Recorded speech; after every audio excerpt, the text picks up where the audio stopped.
Hey, it is Tuesday, and welcome to Shop Talk Tuesday. Hey, I'm Justin from Anoa Guy Bicycles, and thank you for joining in and hanging out on Shop Talk Tuesday, where basically a bike shop unfolds. No, that's not right. A bike shop's insights of what we do in the back shop area of the service area of your local bike shop looks similar to what my hot mess is behind me, and the conversations what we have behind that wall, because a lot of shops built those walls, I don't know, 20 years ago or so. But in any case, this gives you an opportunity to have the conversation with bike shops, bike shop mechanics like myself, also those who are just avid riders or just getting into cycling. We are here for you. So this is a safe place for all of us is to hang out and kind of indulge what goes on in the bike shop life and just kind of dive into a few local topics to international topics, from everything from my opinion. Basically, this is opinion piece, podcast-ish, show and tell, what have you. But hey, welcome and thanks for joining me for 2026. Nuts, right? Because when I was a kid, 2026 sounded like some sci-fi movie title, which it was. In any case, here we are. And some of us feel like we're probably living in some sci-fi parallel universe, regardless of what your what your perspective is in your neck of the woods. Hopefully, we're going to indulge in some cool little topics today. Going to be a little more working hands-on as we do these discussions, because I've been very fortunate in the sense that I got slammed with repair work for being one of the slowest months in our area, in my region, where it's winter and it's our off season, especially the hangover after the holidays. Typically, bike shops pretty much flatline. They're basically looking for life support. For me, very fortunate, a few of my very good customers have decided to front load me a whole bunch of work to be done, and that's awesome. I can't say either, can't speak any more highly with the customer community that I've built and continue to work towards. Oh man, I got to work on my words today. In any case, got some really cool featured bikes I'm going to be tinkering on as we do this. And as we're waiting for people to pile into the actual show here, I need to add the comment list. So both of you, depending if you're on vertical or horizontal, can read the comments and be part of the community. Feel free to throw something in the chat, questions or what have you, or just want to say hi. Hello to Patrick Washburn. Thank you, by the way, from another day. You gave me a little courtesy, and that's warmly appreciated. And hopefully you've found some good bonding time of putting that bike, either refurbished it or decide to get it ready for sale. Hopefully I gave you some of those insights. And we got Joe Channel. Joe from the Great White North. Yeah, that's north for me. Anyway, up in Canada, hopefully the temperatures are mild enough for you to get out there and do some riding. We've been very fortunate here for some warmer temperatures, but yesterday and today, especially today, the winds really kicked up, which makes it kind of tricky if you want to go out and get on those two wheels and enjoy the day. But it has been a little bit warmer in the 50-degree temperatures. In any case. Today's topic, the return of the local bike shop, LBS. That's a good conversation piece. We've had in the last couple of years some crazy turbulent times, and I'm going to talk about a couple of things that have my perspective of how that is evolving, why is it evolving, and is it the best? Well, it's good for some, and the circumstances have caused some disruption for others to basically make this flourish again, in a sense. Because my perspective rolls back to the 90s, as you see a banner above me called Parker Bikes. That's where basically the birth of my bike shop experience started, and through a mom and pop shop. And we did we were small. We were a local bike shop, and that's before any major chain stores really hit and so forth. I mean, there was Performance and Nash Bar and a few others, Colorado Cyclists, but now it's, the mail order, magazine order type places, but not nearly the huge fruition or creation of the internet and all the platforms of the new direct-to-consumer sales, from Amazon to you name it, laundry list, from Check and Specialized going direct to consumer and all that. So it's been interesting roller coaster of a ride in the last 35 years. So, but we'll touch upon some of that, but we'll talk about how that is changed, and then we'll talk about what your local bike shop should be looking into, in any bike shop. And being the service manager for several years, as well as an inventory manager in the cycling realm, as well as big box, I got a few pointers that might help. If you haven't really thought about it, which I'm pretty sure you have, but it's kind of it's better to say it and not say it and go, oh yeah, I forgot to do that. Which this is the time of year where even I is sitting behind the computer going, okay, what's all my changes I need to do for the next year? I need to update my sheets to 26. I got to go review all this. For any business, small business, and I'm it. So it's not like I can pawn all that busy work onto somebody else. But in any case, Joe, yeah, it's right around the freezing mark today. Just dragged out the dugout, and another snowstorm yesterday. Oh yeah, you're getting snow. We haven't seen very much snow here, so we're kind of nervous about the word drought, which is not good. But in any case, we're not going to go into that. We're going to go in and talk about bike shop stuff. Scott, good morning to you. Oh yeah, looking for a new set of carbon wheels for my Lightspeed with the Ram in the future.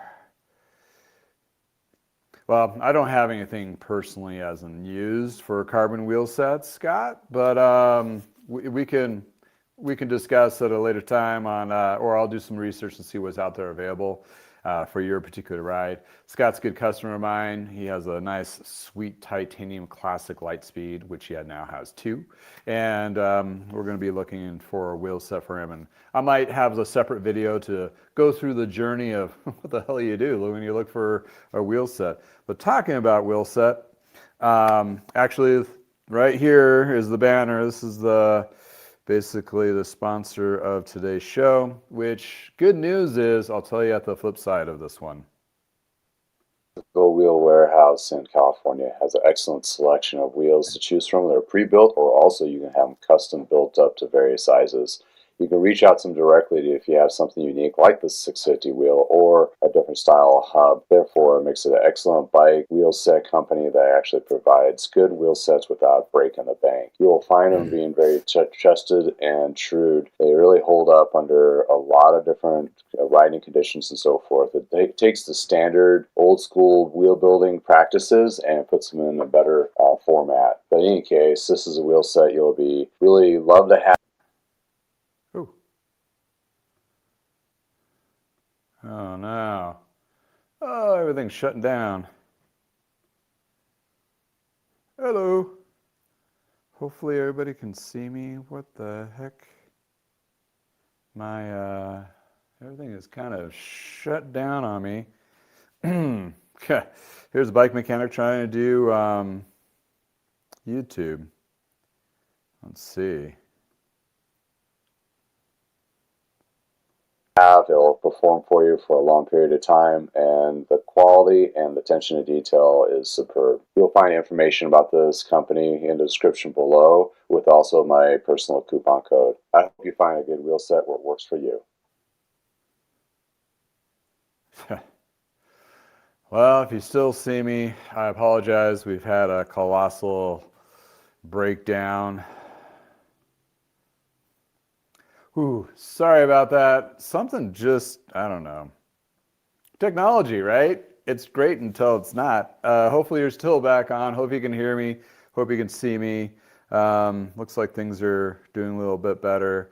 I'll do a little promo on that on the Bicycle Wheel Warehouse, which you see here. They've actually, for start of the year, bumped the discount to 25% off of anything over $99 within our wheels. So if you're looking for a great replacement wheels for your classic ride to new ride, that's a great opportunity to bring that out. The information and the coupon code is in the description below. So in any case, hopefully everybody can see me. Hopefully that wasn't too disruptive. I do apologize. Yeah, when everything freezes up, it's kind of weird. In any case, yeah, Scott, we'll chat about wheels and see if there's some options out there for you. Going to carbon wheels as a side note, as a used market, that is a tricky thing. There is some good opportunities to buy a good used carbon wheel sets out there, but you really need to know what to look for when you're looking at them. Hopefully they're vetted by a shop that has some warranties or returns on them, because there can be a lot of things that can go wrong with the carbon wheels and how they're used. So keep that in mind. Therefore, a lot of the carbon new wheel set companies, especially the higher end, have either crash or damage replacement programs built into place.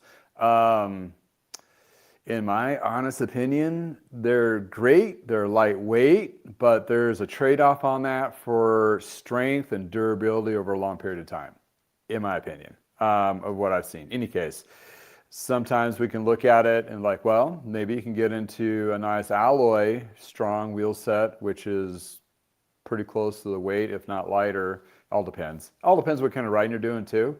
In any case, there's a lot of variables to that, which reminds me, I need to do a video on, well, I will be doing a couple of videos on just wheels, just to figure out how to retro your old ride, how to retro your new ride, how to get a new set, all those things. There's a lot of perspectives to it. And there's a reason why they're complicated, because they're a complicated piece of the bike. They would be very strongly would say a third of your riding experience on a bike. You got your bike frame and fork for fitting, you got your wheels for performance, and then you got your drivetrain for everything else to make the wheels go around. So in any case, hopefully you can still see me, hopefully you can still hear me. I'm going to talk about this awesome ride I'm working on right now. It's interesting as I'm doing some of the shop talk topics, and thank you all for hanging out, especially on a Tuesday. Hopefully everybody had great holidays, so happy holidays to you. Hopefully the beginning of the year is looking very good, has either whatever direction, more riding, a better ride, just having more fun with the bicycle, right? And for shops, hopefully you're finding a sane and smooth transition into 2026 and being prepared for what's ahead of us. And that just alludes to what's ahead of us for sure. But in any case, we're looking at a lot of current changes that happen within the cycling industry and so forth. And with that being said, with all those changes, some shops are going to be a little more challenged than others, and the conversation of that is basically the Bicycle Dealer Association, the MBDA, in the last year pretty much has been focusing on three main topics for bike shops and bike shop conversations. Well, one is still the e-bikes. They're still, if you're a normal, or I wouldn't say normal, if you're an operational bike shop that's a traditional brick and mortar bike shop, or the shops that you're seeing, they're still going to be relying and relating and trying to promote whatever's left to the e-bike industry. There's still a lot to be had to growth there, especially on the service side of it. But when you're looking at that, you're looking at situations where a bike shop has to fold that e-bike component, which they probably have, to multi-layers to their business. What I mean by that, okay, well, you not just have the sales of the service. And by the way, you just saw me wax, my wax dipper. I'm getting chains to get ready to be put on this super nice bike behind me. But anyway, when you're incorporating e-bike or any new level or flavor or fad in any industry of this in general, cycling is more complicated because Bike shops have become, most of them, if not 3 different businesses over the last, I would say, 2.5, 3 decades. Well, one is, as you probably know and probably figured this out, is retail, right? We sell bikes, we sell accessories, we sell helmets, we sell all that. That's one layer, just like your Walmart, right? And within that realm of certain, selling items, there's a heavy lift of service component to it. The service aspect of it is you got to have a service department to build those bikes to be a certified dealer with any of those brands. Back in the day, now who knows what those agreements are now, but they have that layer. Then you have the service of walk-in repairs of either you work on only your bikes or all brands or just specific niches. It all depends on the bike shop that's in your neck of the woods or your shop that you have. Well, then there's another third layer of that, which is the fitting. And the fitting has become a birth of the early 2000s where the cycling industry was finally top down, decided that fit was very important, and they really doubled down on that experience, which is good because you got more saddles that fit more bums, you got better bars that fit different upper torso areas, you got different geometries of bikes and all those things basic to fit.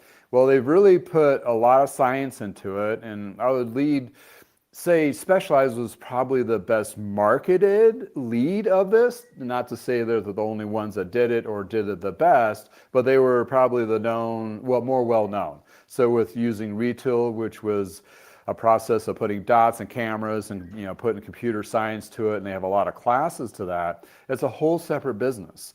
And working in shops that had that as a defined business is kind of amazing. I mean, there's a benefit to it for sure. Absolutely. Is there a negative stigma to it? Yes, because in the bike shop setting, those fitting departments unfortunately got a bad stigma of basically glorified salespeople to try to upsell you on a whole bunch of upper end, high end parts. Okay, what has branched out from that, and this is where you become local bike shop perspective, is now you have a lot of fitters out there, especially in my neck of the woods, where the fitters, that's all they do is fit. That's their own business. It's standalone from the ecosystem bike shop. And then you have service departments that are broken away to be similar to what I do, just do service. And then you have bike shops that sell bikes and so forth, and you have the direct consumer aspect of it too. So going back to the e-bike or adding any new layer to the bike shop, standard bike shop, brick and mortar, where they have those 2 or 3 services, you got to fold that all in. You got to train your staff to be knowledgeable in all those e-bike needs, from batteries to drivetrain usage to all of that. The selling component, being versed on all those as well as your competition, because when they walk in and say, well, this shop is selling this bike, what makes yours different? And so it's almost adding a whole new experience. And that's been going on for the last few years, right? So a lot of these shops have adapted to this, but here's the tricky bit. That is starting to soften. The sales are softened. The battery issues are becoming more prominent.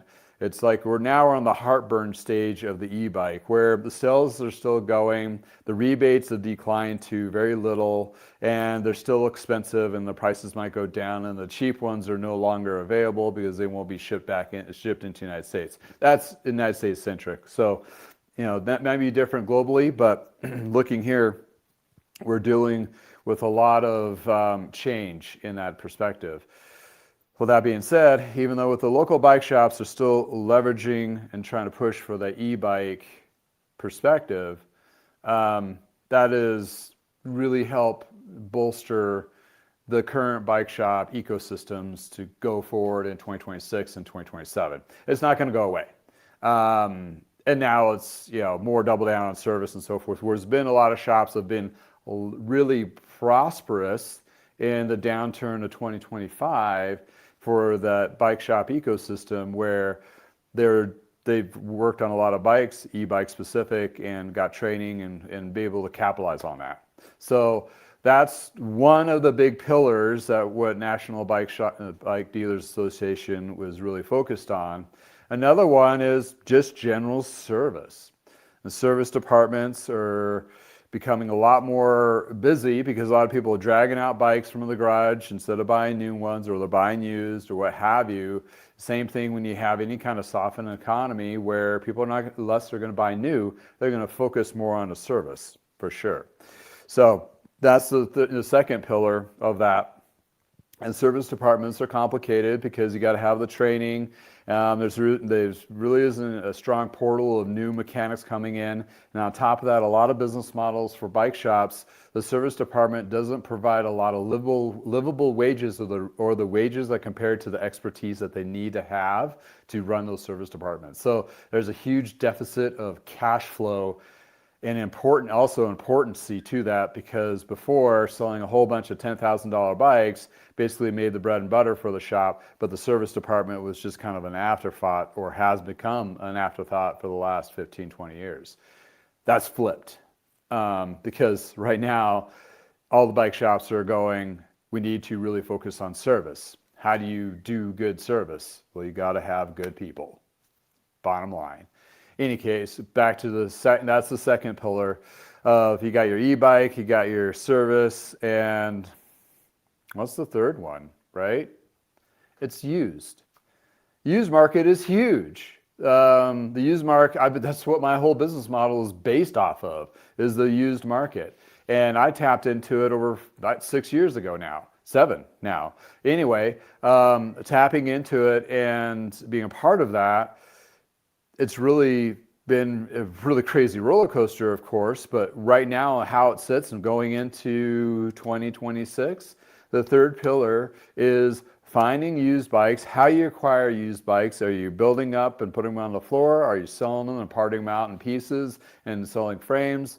All that is a possibility, and a lot of shops have really leveraged that in 2025, but it's only like 8 or 10%. It's gonna be a lot more shops looking into that because they need to find another source of income that's offsetting the loss of sales of their sales department. So those are the 3 main pillars. So in any case, that's a good beginning segue of what we're going to be talking about, mostly in the service department portion of it, but it does carry on to the other departments within the bike shop realm, that kind of thing, as I'm going to tinker on this bike as well. Shout back out to Patrick Washburn. Thank you for 501. Question along the subject of fitting.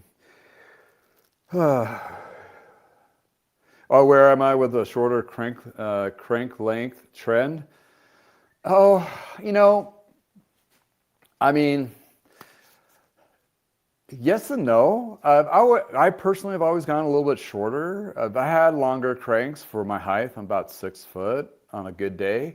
And I've always, like, back in the day, you're like 175 cranks. And I've ridden some bikes that are 172.5s.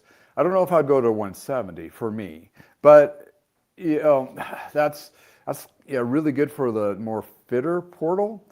Does it give you as much leverage? Well, that's, all depends what kind of riding you'll be doing too. And the style of riding as well is another whole mix in there. Because if you're a fast-paced spinner, pedaler, rider that does a lot of shifting versus the grinder, I would say would prefer a little bit longer crank arm because they want that leverage for each pedal grind.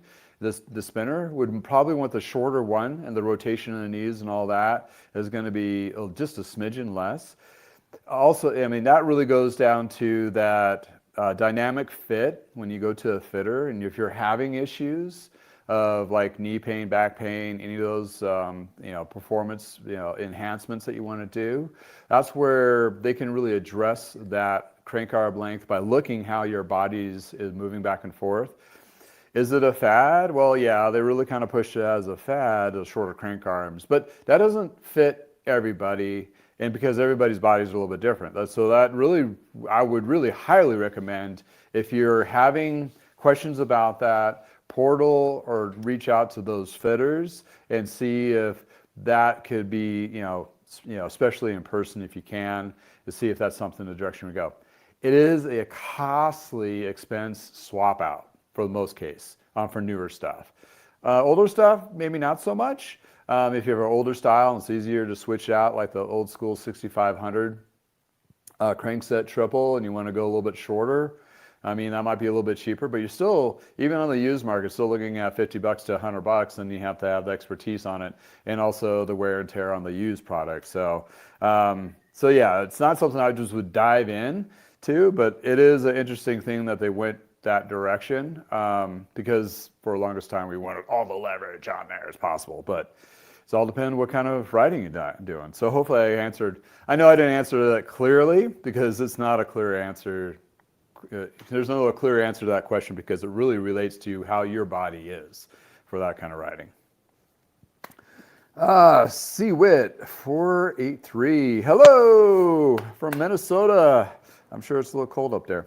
A little chilly.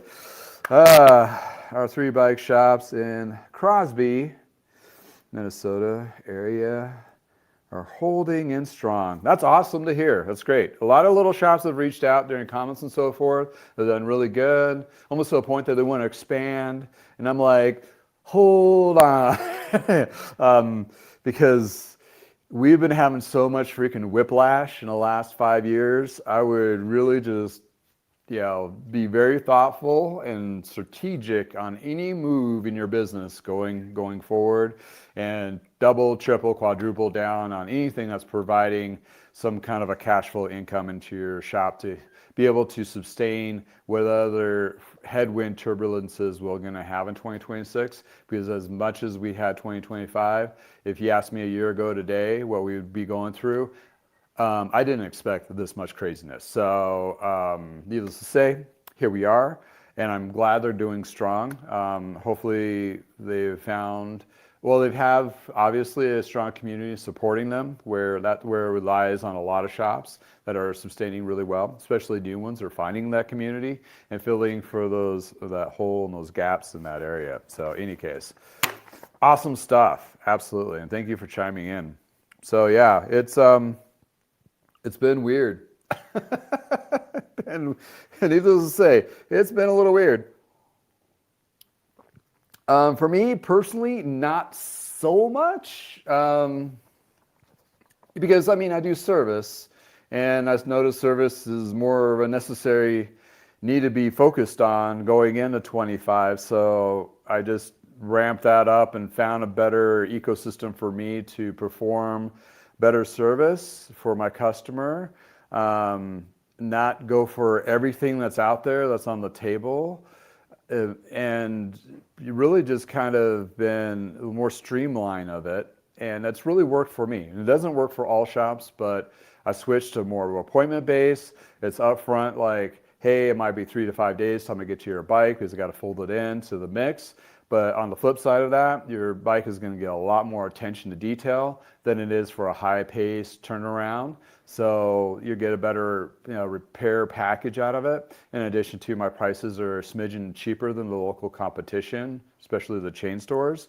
So looking at that perspective, that's where I folded in that. And then when I looked at used bikes, which was the other part of my business, the full bike is really not selling that well. So looking at the bike, as for margins go, if I'm selling the frame and the wheels, and it all depends on the model, but it's shifted a little bit more, not all bikes, but a little bit more towards selling the wheels and the componentry and the frame, and providing those particular parts and frames opportunities for the community out there is a little more fruitful than trying to sell the full bike, because it's either going to sit there for a longer period of time for a turn of cash flow. In addition to, you have to bring the prices down, which basically reduces what I make for, an hourly rate, which I hardly make peanuts as it is as an hourly rate for how much I put into everything. So I can't, it's like you got to do what you need to do. So in any case, so that's for me, little bit of adjustments and that kind of thing. That's on the bike shop perspective. On the YouTube and social media perspective, which I would say is now about half of my or quarter to half of my business, depending on the day, is completely changed. I'm chasing all sorts of different perspectives and opportunities, and I found some great successes, and I've identified some great failures. And the success, well, you're watching it right now. The Shop Talk Tuesday is something that, even though I don't see like a quick return on anything per se, but it is basically an investment in my time into the future and everything else. Because, quite honestly, the YouTube social media outpour of community that I built is actually, in the last 2 years, brought in over half of my service. So how do you equate that, right? I mean, it's really hard to I don't feel like I'm getting paid per minute while working here, but I'll resonate with somebody out there that'll be willing to drive an hour or an hour or two from where I'm at, drop off a bike for me to tune up because, hey, I saw you and I've seen your work and it's awesome. So that's what's great. I can't be more humbled by it. So therefore, here I am, continuing to do so. And also, I found it resonates with a lot of smaller shops, and all you that are watching with smaller shops. I'm really privileged to be part of your community. Thank you for letting me be the voice in the back room, listening in. You don't have to agree on me with everything. It may be different in your neck of the woods, what you do and what you found as successes, but we're a community, and it's nice to feel that you're not alone. Because I've been in those scenarios where, man, I feel like I'm just out here in the weeds and there's no help or support and all that. And now, as either I'm providing it or I'm receiving it, it's great. It's been a great thing, and that goes to alludes to GP AS 7144. He has a shop, and one of the smaller guys out there. And good morning to you. And Happy New Year to you as well.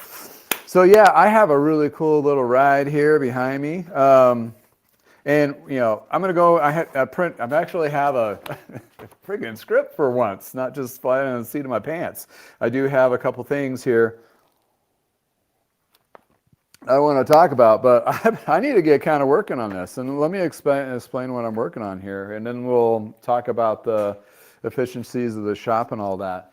But while I move my camera over in a better position, I'm going to just let you guys wax chains. If you're a consumer looking for a wax chain without the mess, which I'm going to be waxing a chain here in a second, being case this might. Very popular chain process or waxing of Vital Bike Chains provides brand names like Shimano, SRAM, and various others to be cleaned in high detailed 5-step process and then waxed to your professional level with either speed chip or endurance chip, which has been proven to have better performance and better lasting events and recreational riding. Takes care of the messy process, and all you have is the clean wax chain ready to perform.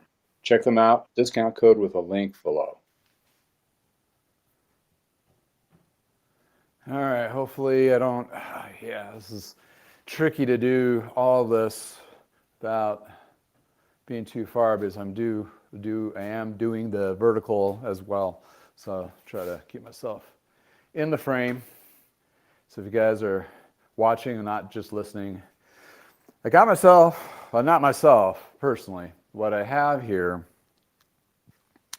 is a number 22.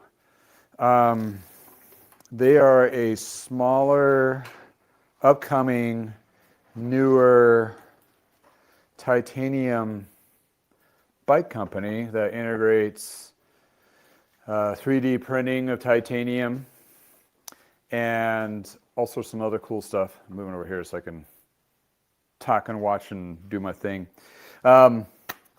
So number 22 is Element 22, which is titanium on a periodical table, so put you back in the science class. That's the name of the company. And this is a good customer of mine. One of those I'm very privileged to have within my community. And he has a couple other bikes that I've worked on in the last couple of years. And he's getting to the age where he's slimming his crop of bikes down to a less, and we're looking at here one of those. This is going to be my forever bike, which I don't. That's kind of funny to say because I don't think you have a forever anything. I mean, it's like it's good. It's good for now, for a while, you know. So he put it. I mean, this is brand new, out of the box. I didn't assemble. He assembled himself at home. And then he brought it to me. He took it for a little test ride, a couple miles, just to get a feel for it. Got all jazzed about it. But why do I have this in my shop? And you're like, well, the direct to consumer.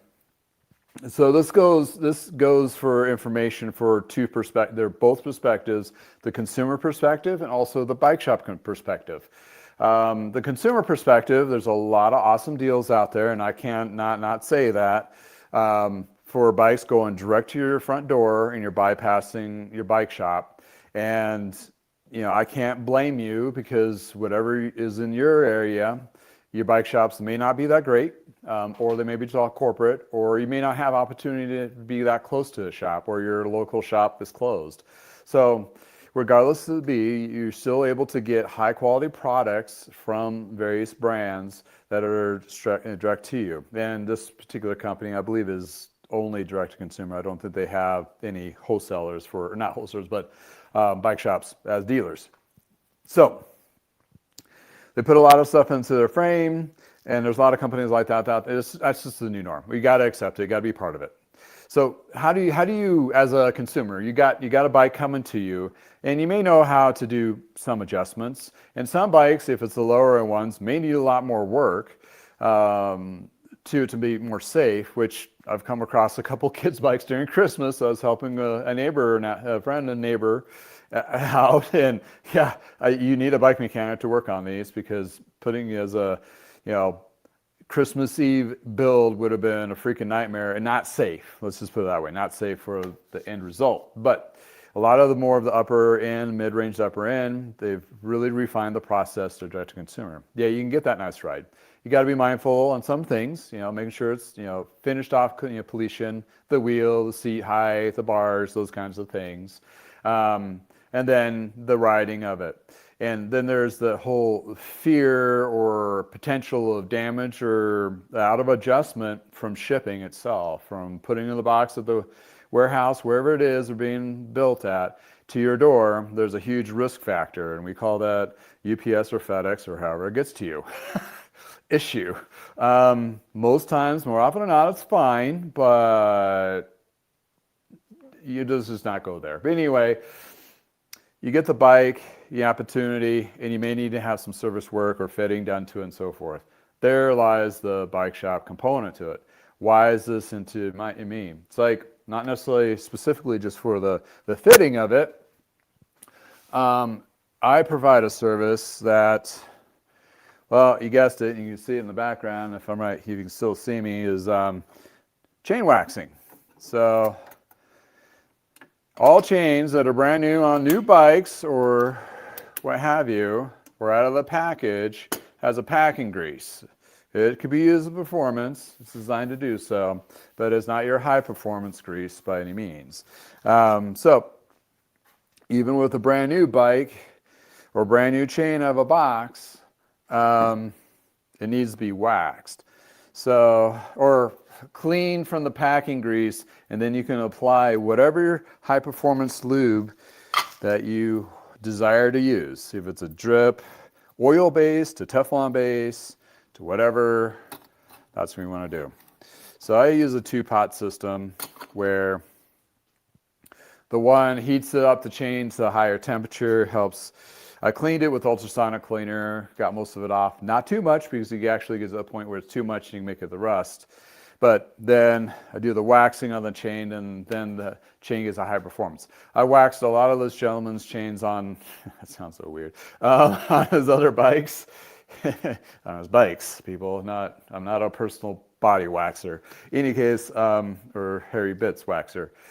But on his other bikes, he really loves the performance of it, so he wants that to be done on this. in addition to, I did a lot of ceramic coatings on all his other bikes, and he's a really true believer on ceramic coating because he does done it on his cars and his boat. So he's into that Kool-Aid, and then there's for me, I have to provide a static fit. I decided to make that a package. So for those bike shops out there, I made that like a new bike enhancement package.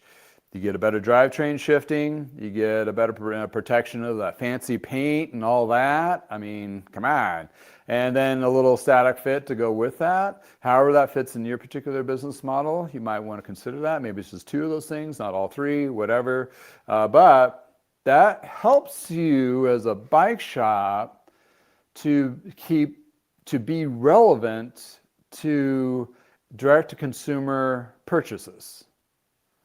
And that also gives you an opportunity for you and the customer to develop that community. Like, oh, yeah, you bought that Canyon.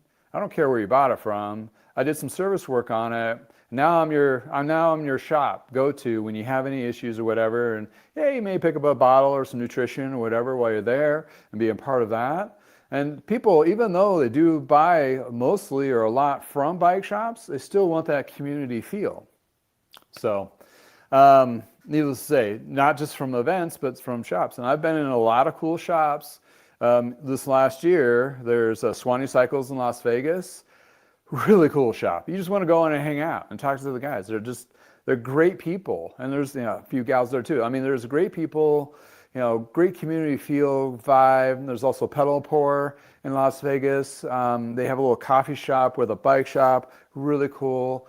And it's like, those are the kind of places where you're just like, this is kind of cool to hang out, and they're like community based. And then you have those smaller shops like Precision E-Bike, which is in Fort Collins, will help out with all your e-bike questions and that kind of thing. Very personable. He's like one dude in a shop like me kind of thing. So needless to say, that it can provide an extra layer. Not like I've done a lot of these right out of the gate when I did it, but I'm now, when people are noting that and had other work, like, oh, I want you to have, I'm buying a new bike. You've been doing service on my work, on my bike. So I'm like, that just gets them back in. So yeah, he's going to have this. And then when he picks up this bike, he's going to swap it out with one of his other ones. Like, oh yeah, because January and February is a great time to get all your rides ready to go for the season. Where if it's in your neck of the woods, the off season 2 months is a great opportunity. And a lot of bike shops will have discounts on that. And especially in my neck of the woods, pretty much everybody is like 20% off, 30% off. I want to discount this, discount that. And that's fine and dandy because they need to have as many people come in to have service work done to keep them rolling. My business model is a little different, not huge, but a little bit different. And for products for ceramic coating, if you're a shop, if you're wondering, or even a consumer, if you want to do it yourself, there's a plethora of videos out there for car detailing, and a few of mine in my library too you can take a look at for bike specific, of using some of these products to polish it, to detail it, to protect it with ceramic coating and so forth. I use lithium products mainly, as well as atoms. I do have link and videos below in the description, so if you want to know more about that. Why is the big deal? UV protection. It sheds the dirt and water and mud off of the frame, and it gives you a little added protection on that fancy paint job, especially if it's like one of those beautiful ones. And I had a short on a video of a Klein, and pretty beautiful green, the blue fade. I mean, you definitely want to protect that. And if you've seen some of the faded ones, which I have one over here, this K2, the fork is turned yellow or brownish versus the rest of the white. It used to be white. If it had that protection, it may have not have stained, that kind of thing. In any case, that's where we're talking about how adding a service department. We'll talk about more efficiencies of the service department and so forth, what you're looking into here soon. But back to the chat. Levi, 4,500. Thank you for chatting. Thank you for coming in, hanging out. I do the same thing by fixing up our local mountain bike trails. Instead of spending G money, a grand of money on advertising, I've been been renting machines and buying lumber and fixing up mountain bike trails. Nice, good for you. I lead group rides. That's awesome. That's awesome. You're just part of the community, building those trails. How to go? I mean, every time I did a trail ride, especially here, I just have to give it to all the people that have built up those trails over the years. It's like they pay it forward, and it's something that it could be used for years and years and years, and huge amount of community. Oh, everybody knows you has the shop that fixes up the bike trails. That's awesome. That's a great, like, if you're going to be known for something, it's better than that. I've been known for a lot of things, but that's one of the better. Yeah, money spent and better, in your opinion. Absolutely. And also for me, I mean, my advertising budget just by default is mostly just spending time, doing videos and so forth. For your case, if you're doing videos on that, you can leverage that and put on your website and social media pages and so forth. So or even on your Google account, business account, where somebody's like looking for their new bike to fix a bike or what have you, and they see all that cool stuff that you're doing, that's the warm and fuzzies. That's like the giving the hug. And honestly, everybody wants the hug. I mean, honestly, if you want it or not, you want it when you're a bike customer going into a shop. Like, I want to be given the hug, not like, oh, you are come back with more money, kind of thing. In any case, thank you for bringing that up. And yes, trail maintenance, community building, being part of all of that, being part of the city council, doing more bike paths and all those things is huge. You can really leverage that, as well as charitable events like Bikes for Kids and for Christmas that we just came off of, or outreach of that perspective of name any disease, they have a cycling ride that relates to it, from the MS, which I'm really a part of, been with for years, to cancer, to everything. I mean, it's always a way of reaching out. And by example, this bike I'm working right now is for a customer that found me while I was doing the MS mechanical support.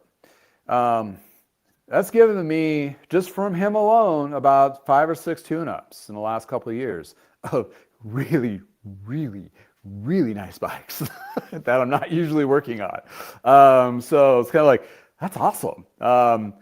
I feel privileged that he entrusts me to do stuff, and apparently I do okay, because he's come back, and he's be continuing to come back. So that's awesome.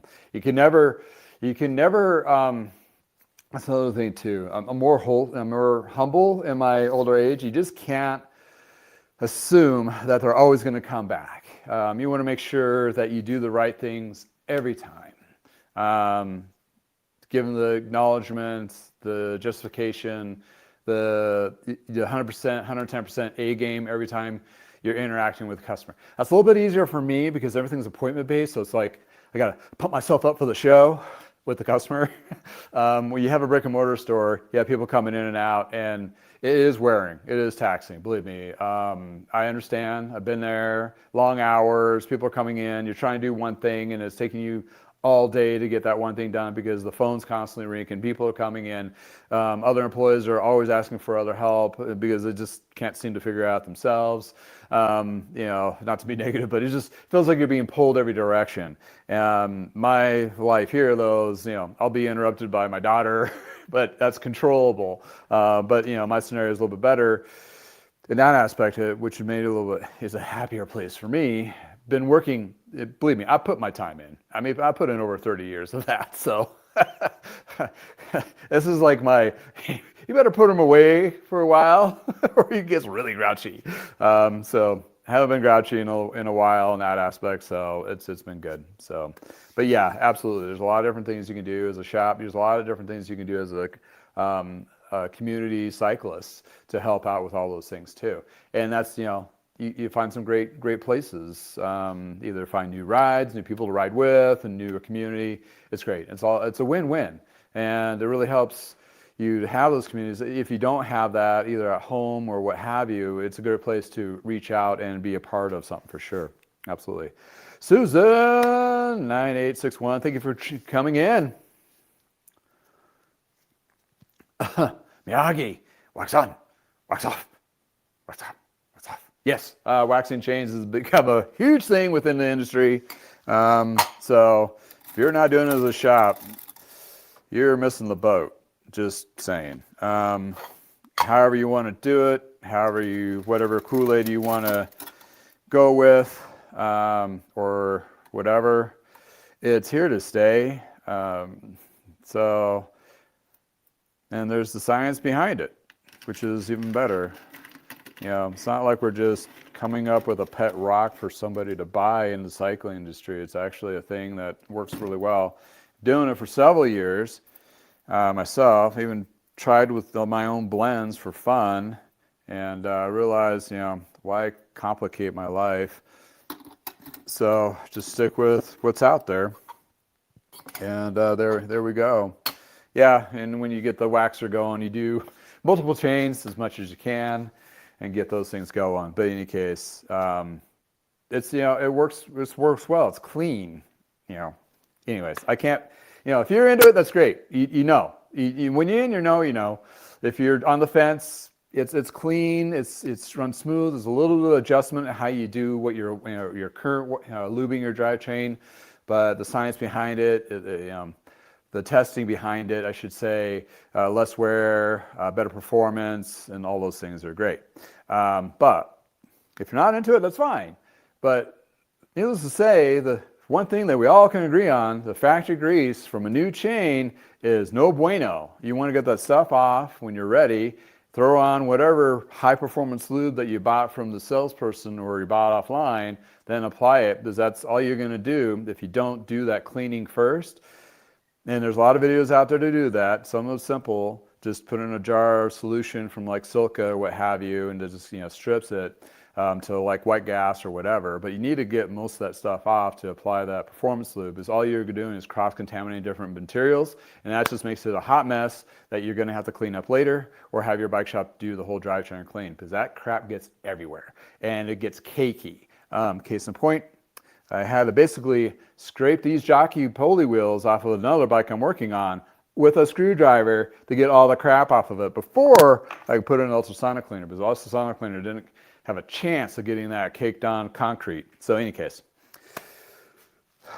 Woo! Oh, good question, Susan. Is waxing that much better for winter riding? I dread seeing some of my customers' e-bikes who ride in the winter. I really haven't, I don't ride in a lot of contaminated stuff anymore per se with my wax chains, but I've seen where it still works pretty well. Has a pretty good performance to it. So I wouldn't shy away of like, oh, it's not good for winter, although some people have mentioned that, but it all depends. You just don't know the full story. I would do maybe a more endurance blend, something that's a little, holds on a little bit more, a little bit thicker, versus a high performance which sheds a little bit faster, because you want that. And also you can just do once it's waxed on there, you need to coach your customers to take wax specific lube, like the silica one, and there's like Squirt and various other ones out there. I think there's another one. Well, I know there's a one from Connex too, which is Optimum wax. It's the same bottle, whatever. It's just reblended. But these are wax, wax with infused with, silica says 10% emulsify or mulched or whatever they want to call the process with water. So when it evaporates, it's all left is just the tungsten sulfide and paraffin wax combination.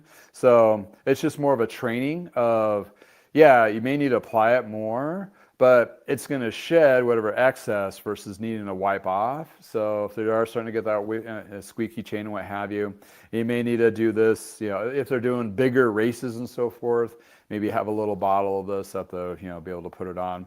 It is recommended to let it dry on there, but hey, if you're in a hot mess and you need to go, I'd still just keep replenishing with this. And that way you're still getting those added benefits and protections and that kind of thing. But great question.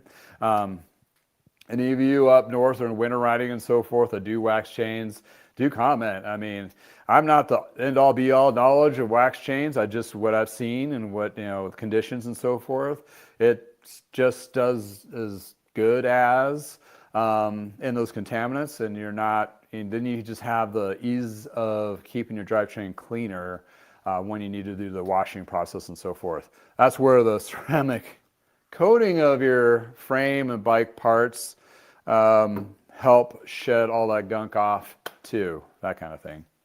In any case, though, that's just part of all of that. So what I did to this bike, besides the ceramic coating the frame, I did it in three, what they're called stacks.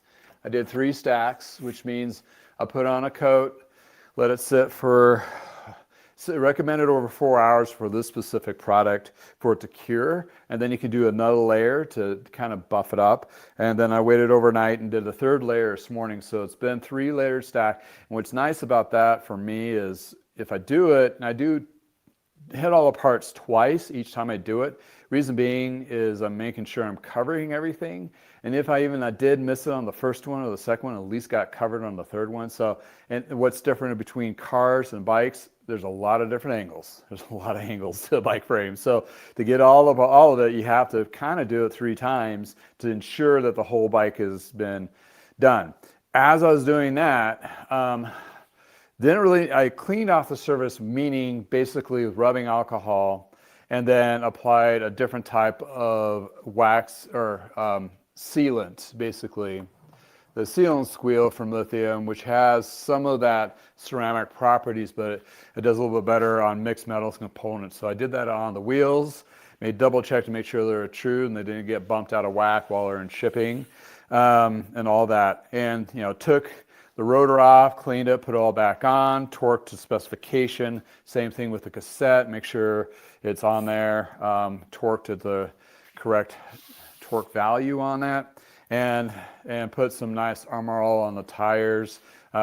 This does make it a little slick, but here, when I do a test ride, it's chip seal, so basically that slickness is worn off on the first test ride, so it's not a question of safety on that. Other thing I took the bottle cages that were actually, they are a number 22 titaniums, super lightweight. Took those off so I can get access to the frame. Also, I coated these too as well. And I did coat the parts on like the derailleurs, the external calipers of the hydraulic brakes, stems and bars and so forth. Because this has been clamped all the time, so once I get it down off the floor, I'm going to ceramic coat and clean the seat post and get that all taken care of.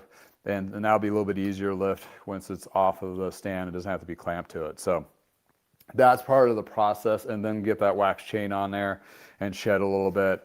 And then the guy is off to the races and ready to enjoy his brand new titanium ride. Be very interesting to see what he thinks about this one, because he has a moots. So it's really apples to apples comparison kind of thing. But this has the newer internal routing and all that kinds of fun stuff in any case.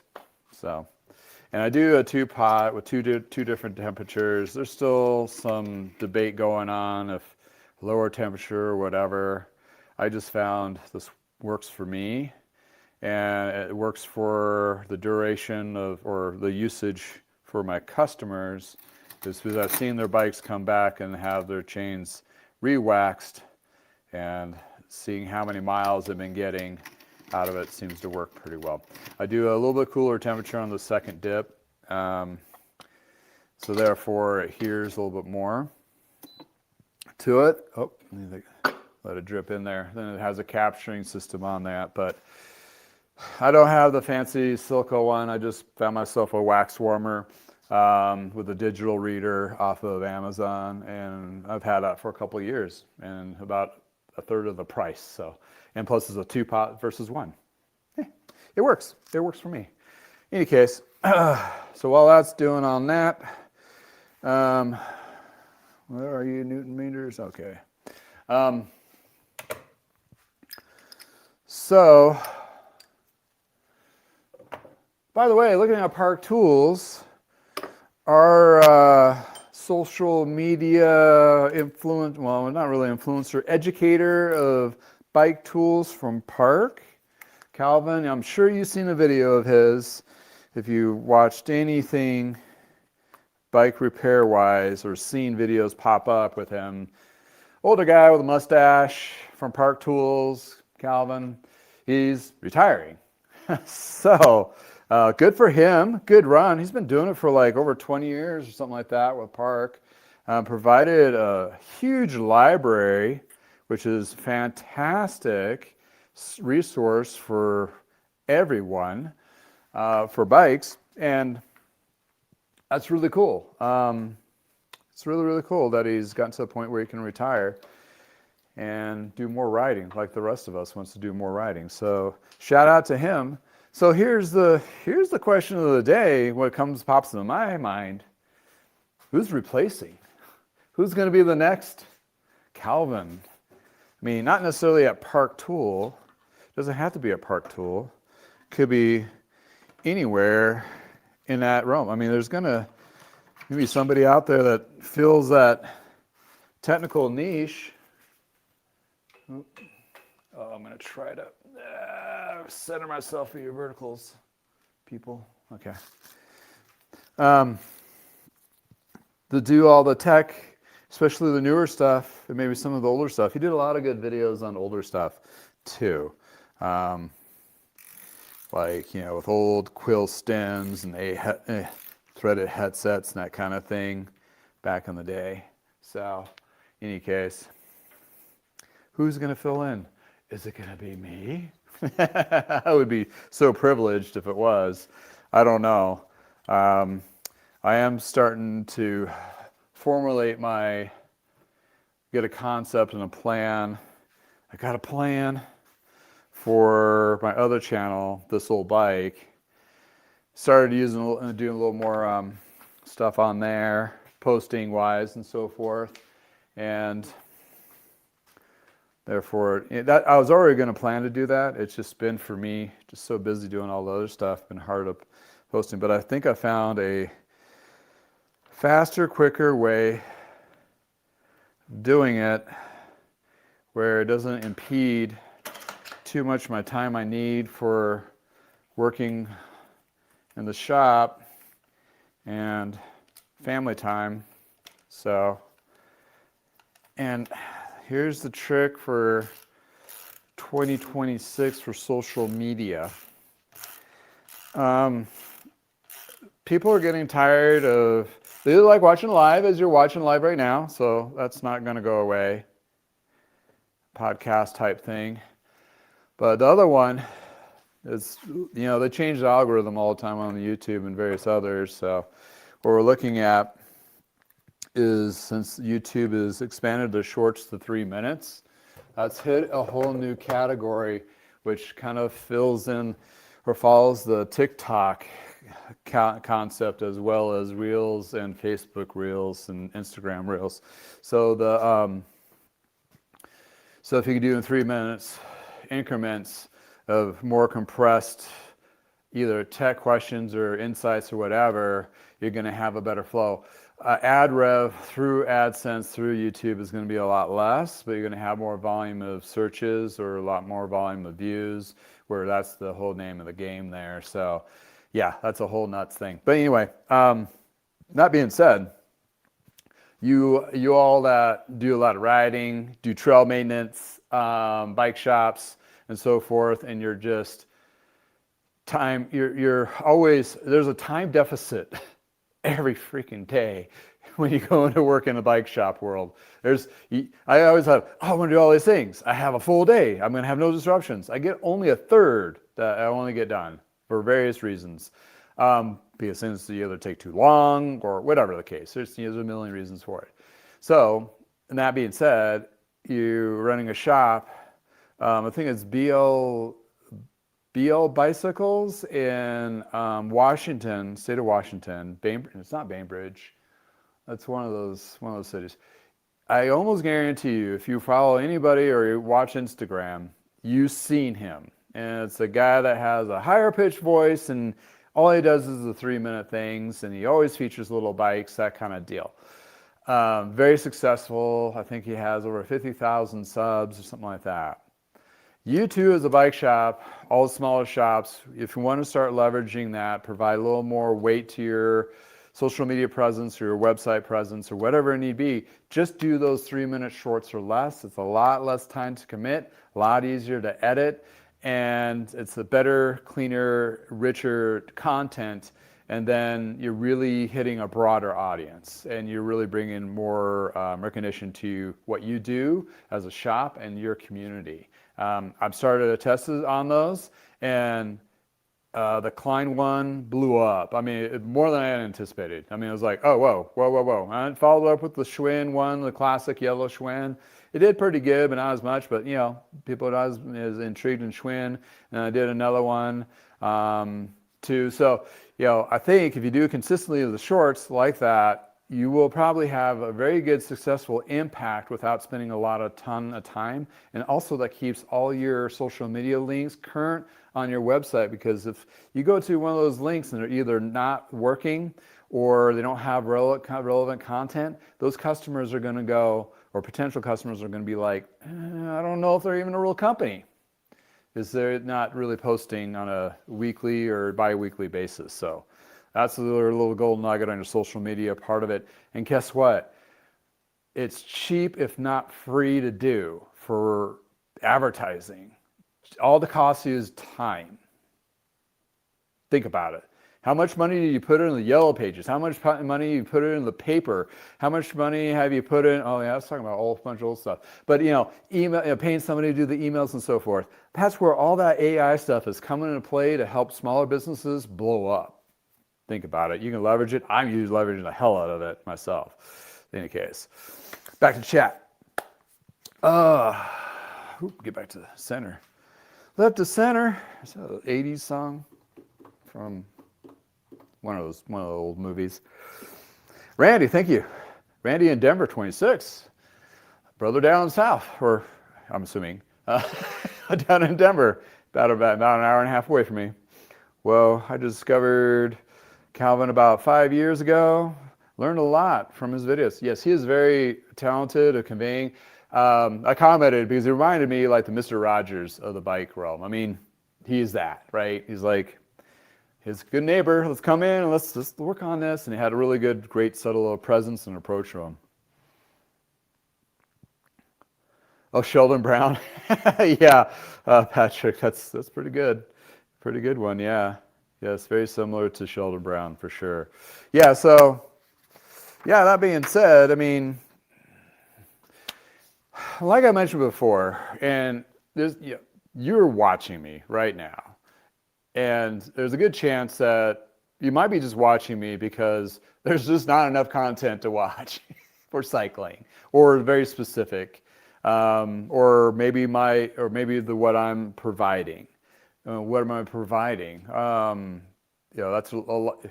It's a lot of the perspective of who's watching, but what I'm trying to attempt is more, not necessarily grassroots, more of like the average rider, the bike shop that's your regular bike shops, or your shops, a community where is more of a tradition. I don't want to say traditionalist. That's kind of a weird way of looking at it. More of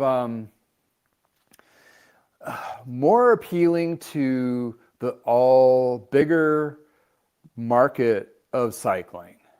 And that's the other 80 to 90% of cyclists that are not in any category cat races, that are not extreme racers, are not part of the high-tech, leading-edge tech.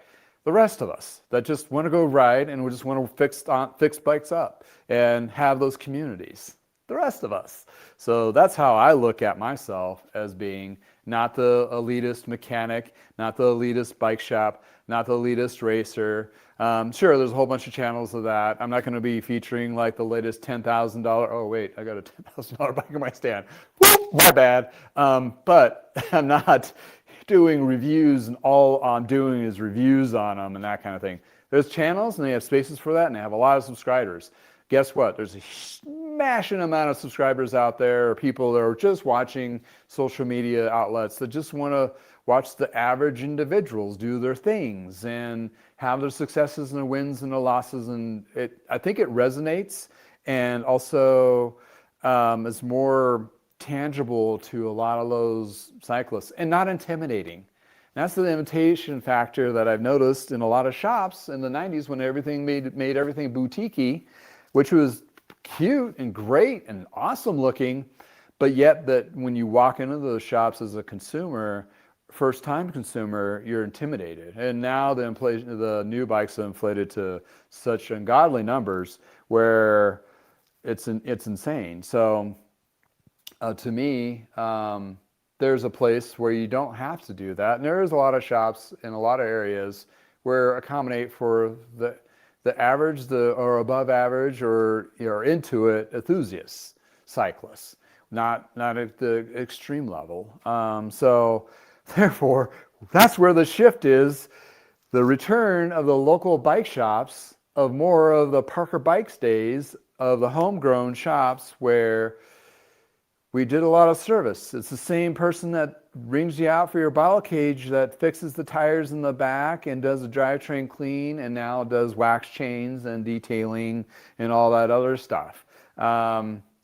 Yes, and yes, that kind of thing. So yeah, that's what we're looking at, of what we're change, and we're going to see more of that. Reason being is, I hate to say it, it's just observation, and it is a true observation, where we had the Trek and the Specialized, and they decided to buy a whole bunch of shops in the States and globally apparently, and they saw an opportunity to be retail direct, basically as a version of direct to consumer before they went to direct to consumer.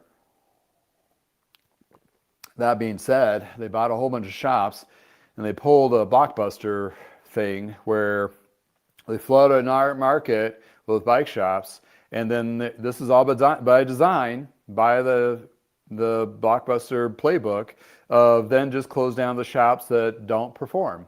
And they tested the market, and they keep what is performing the best, and then that's where they ride. Well, unfortunately, in some of those markets where they've pulled out, there's still a need for bike shops that they converted their old Trek local bike shop into a corporate shop, and now there's no shop. However you may feel about that, I'll leave that to you. But there's an opportunity for little individuals like myself, kind of go in, make our own little shop. There's a plenty of the pie to cut into, mainly if you're looking at for service, working on e-bikes, or working into the used market going into 2026. Those are the three pillars that are going to sustain a lot of current bike shops and big bike shops to get through whatever we're going through. And then opportunities for a lot of little micro shops, independent bike shops as yourself, to retake the landscape where the corporate stores are left behind. And honestly, we can be a lot more flexible, adaptable, and creative, and more community building.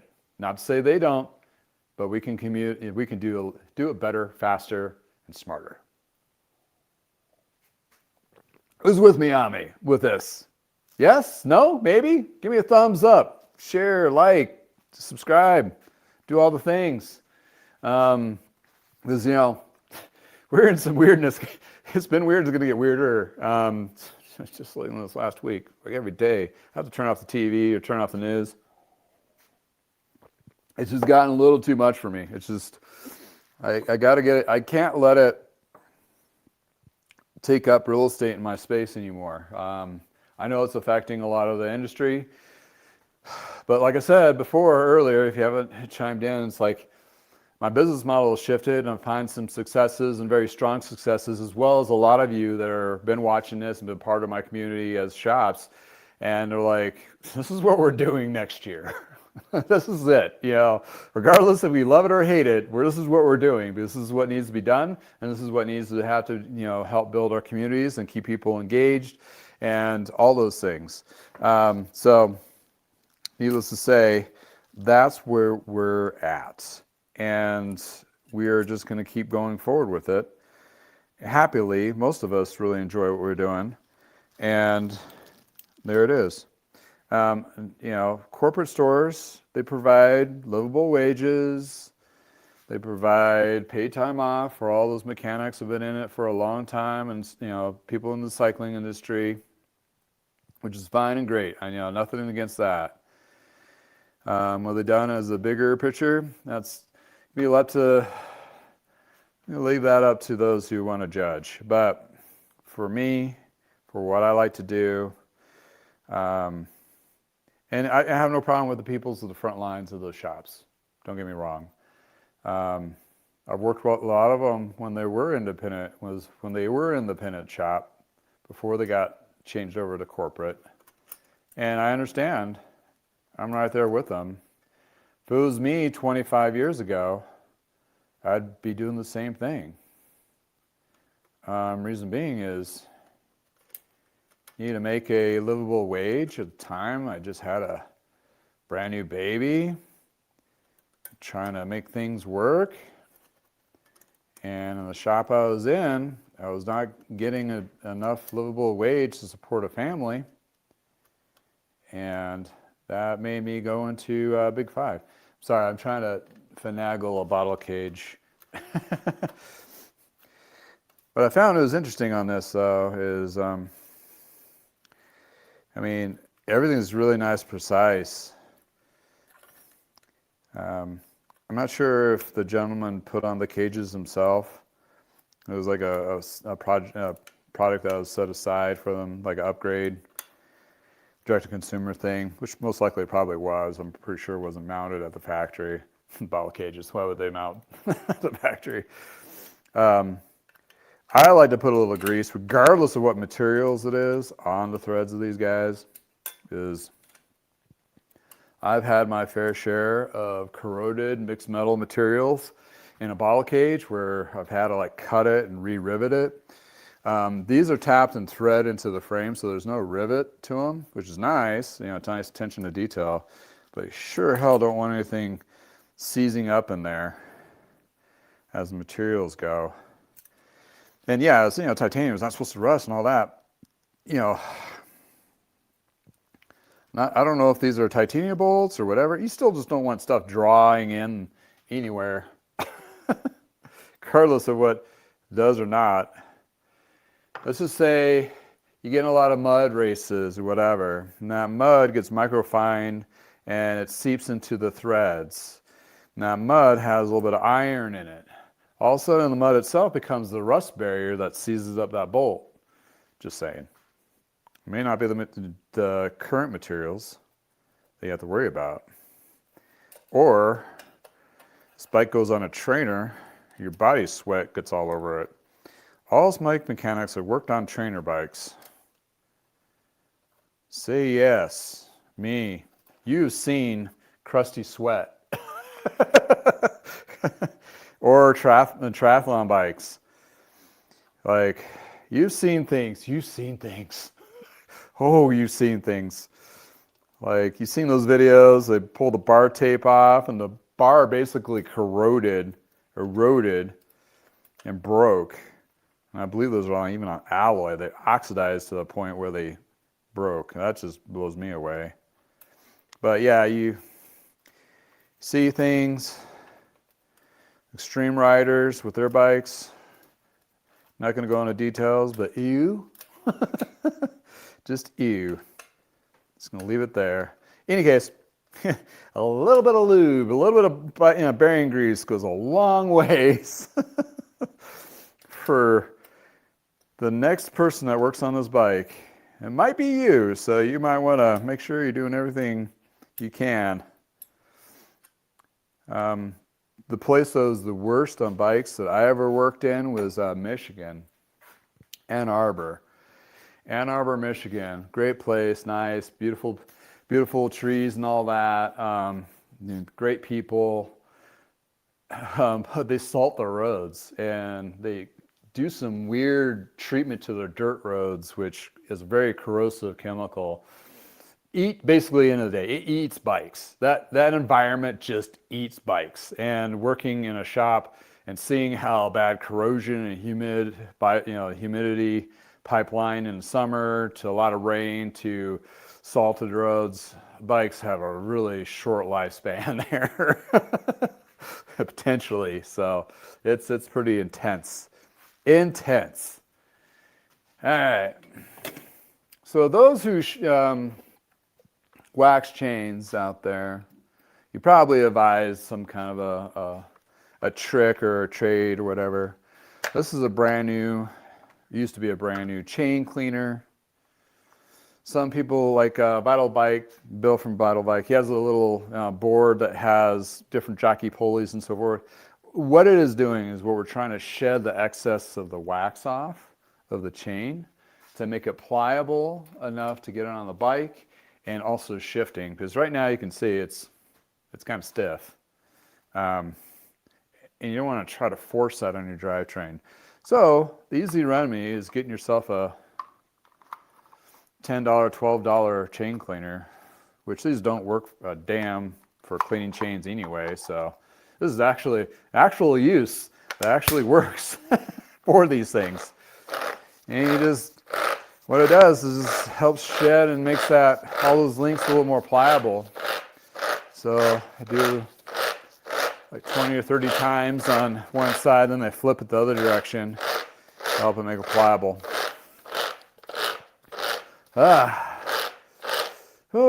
There's a few of us nerds that have more modern suspension mountain bikes that we take to a shop.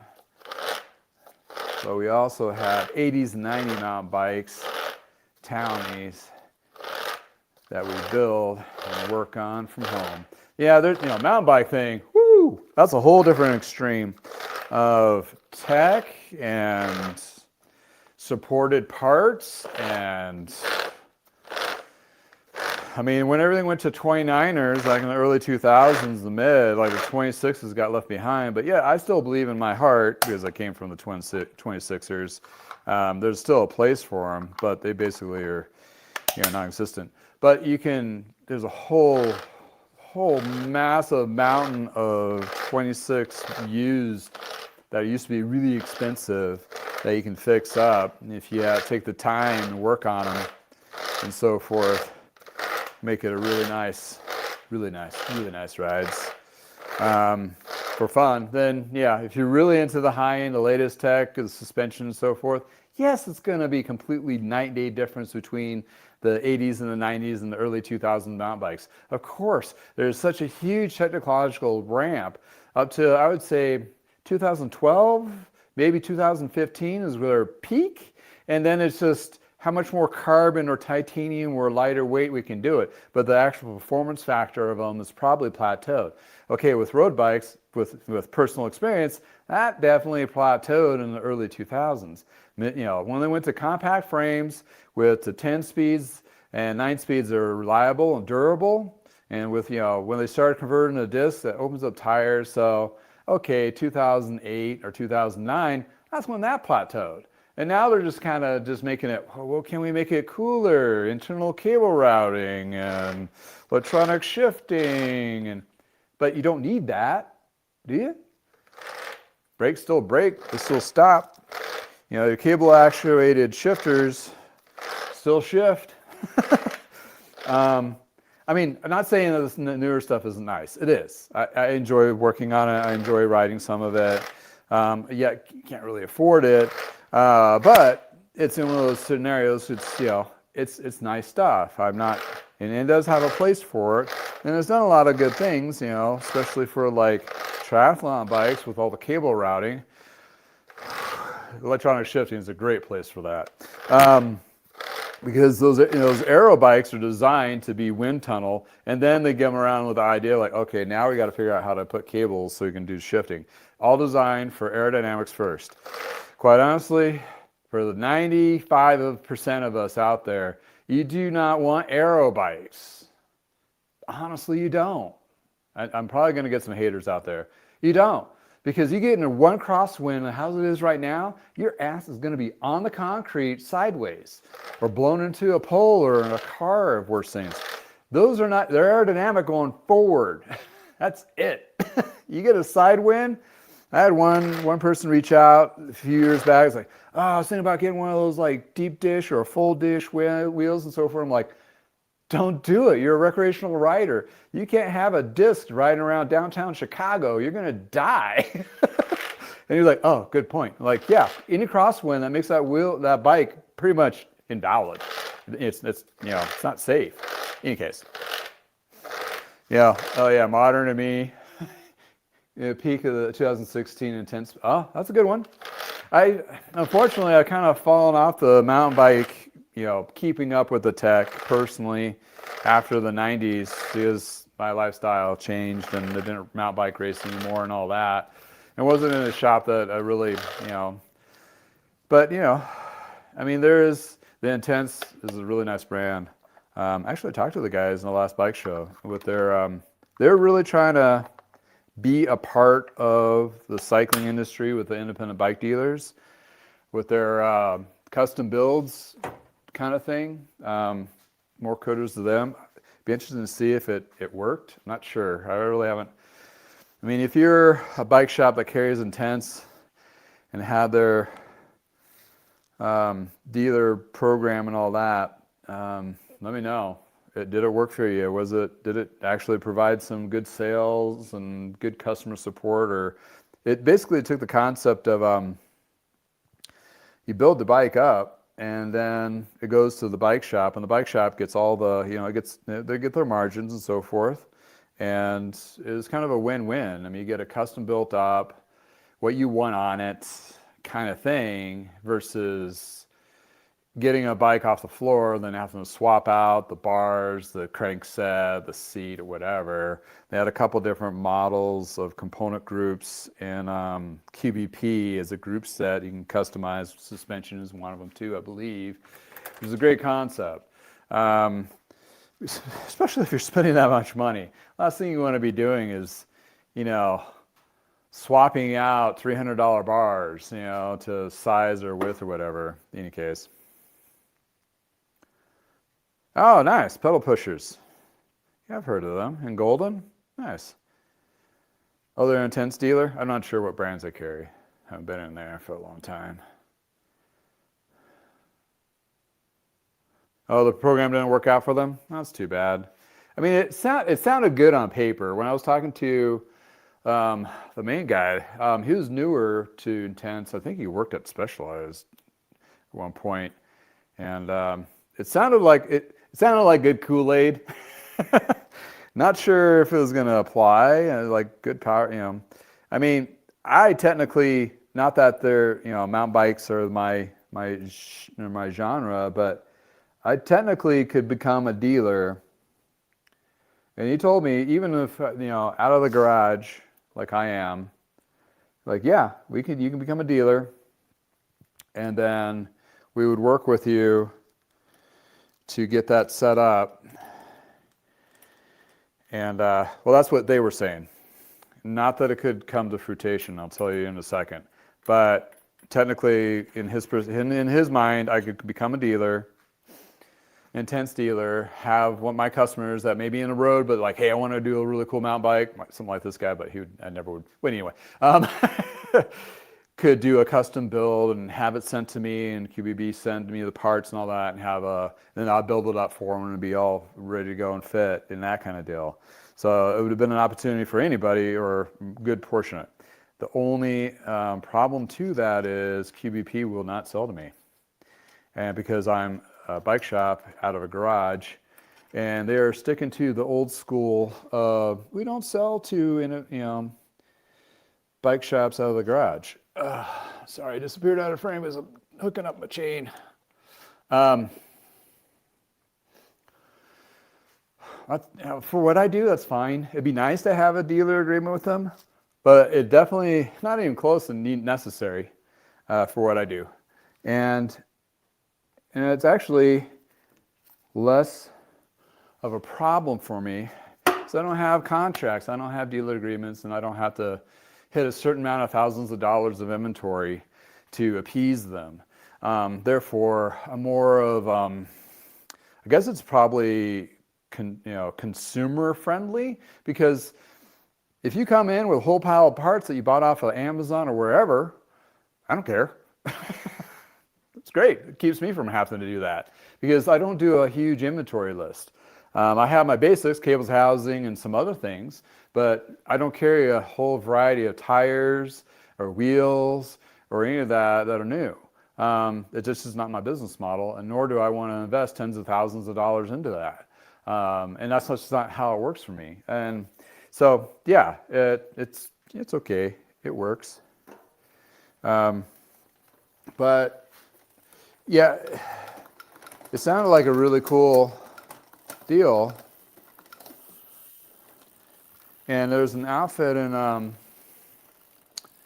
England. I don't know if they did it. It was like a fitting group. They were going to do bike brands and do the same thing, like do the frame, and then you can pick all the other parts. And that would, you totally get a custom. It may cost you a little more, but it'd be, it's the same, if not cheaper, than if you would have bought the whole bike and had to swap out a whole bunch of parts. So that really made sense there. And being professional fitters, they know they've been doing that, swapping out for people for a long time. So if you've been an avid rider like this guy, knows what he wants, has had a professional fitting, could do something like that. And honestly, that fits the $5,000 to $10,000 to $15,000 niche customers, because they're going to have those fits. Why wouldn't they not? I mean, really, it's kind of like you're already that far into the game and the Kool-Aid and all that. That's where that's going to be. So anyway, whew. Yeah, they're 11:30. This bike is almost done. Got the bottle cages on there, that's good. The rest of these parts are to the other bike. Let's change to the other bike too. Oh, coffee. That's what I'm looking for. Keep the coffee going. So for me, for those who are in bike shops, or you have a friend that has a shop, or you go to a shop and you ask, ask them about elevated service on a new bike, I'm charging $150.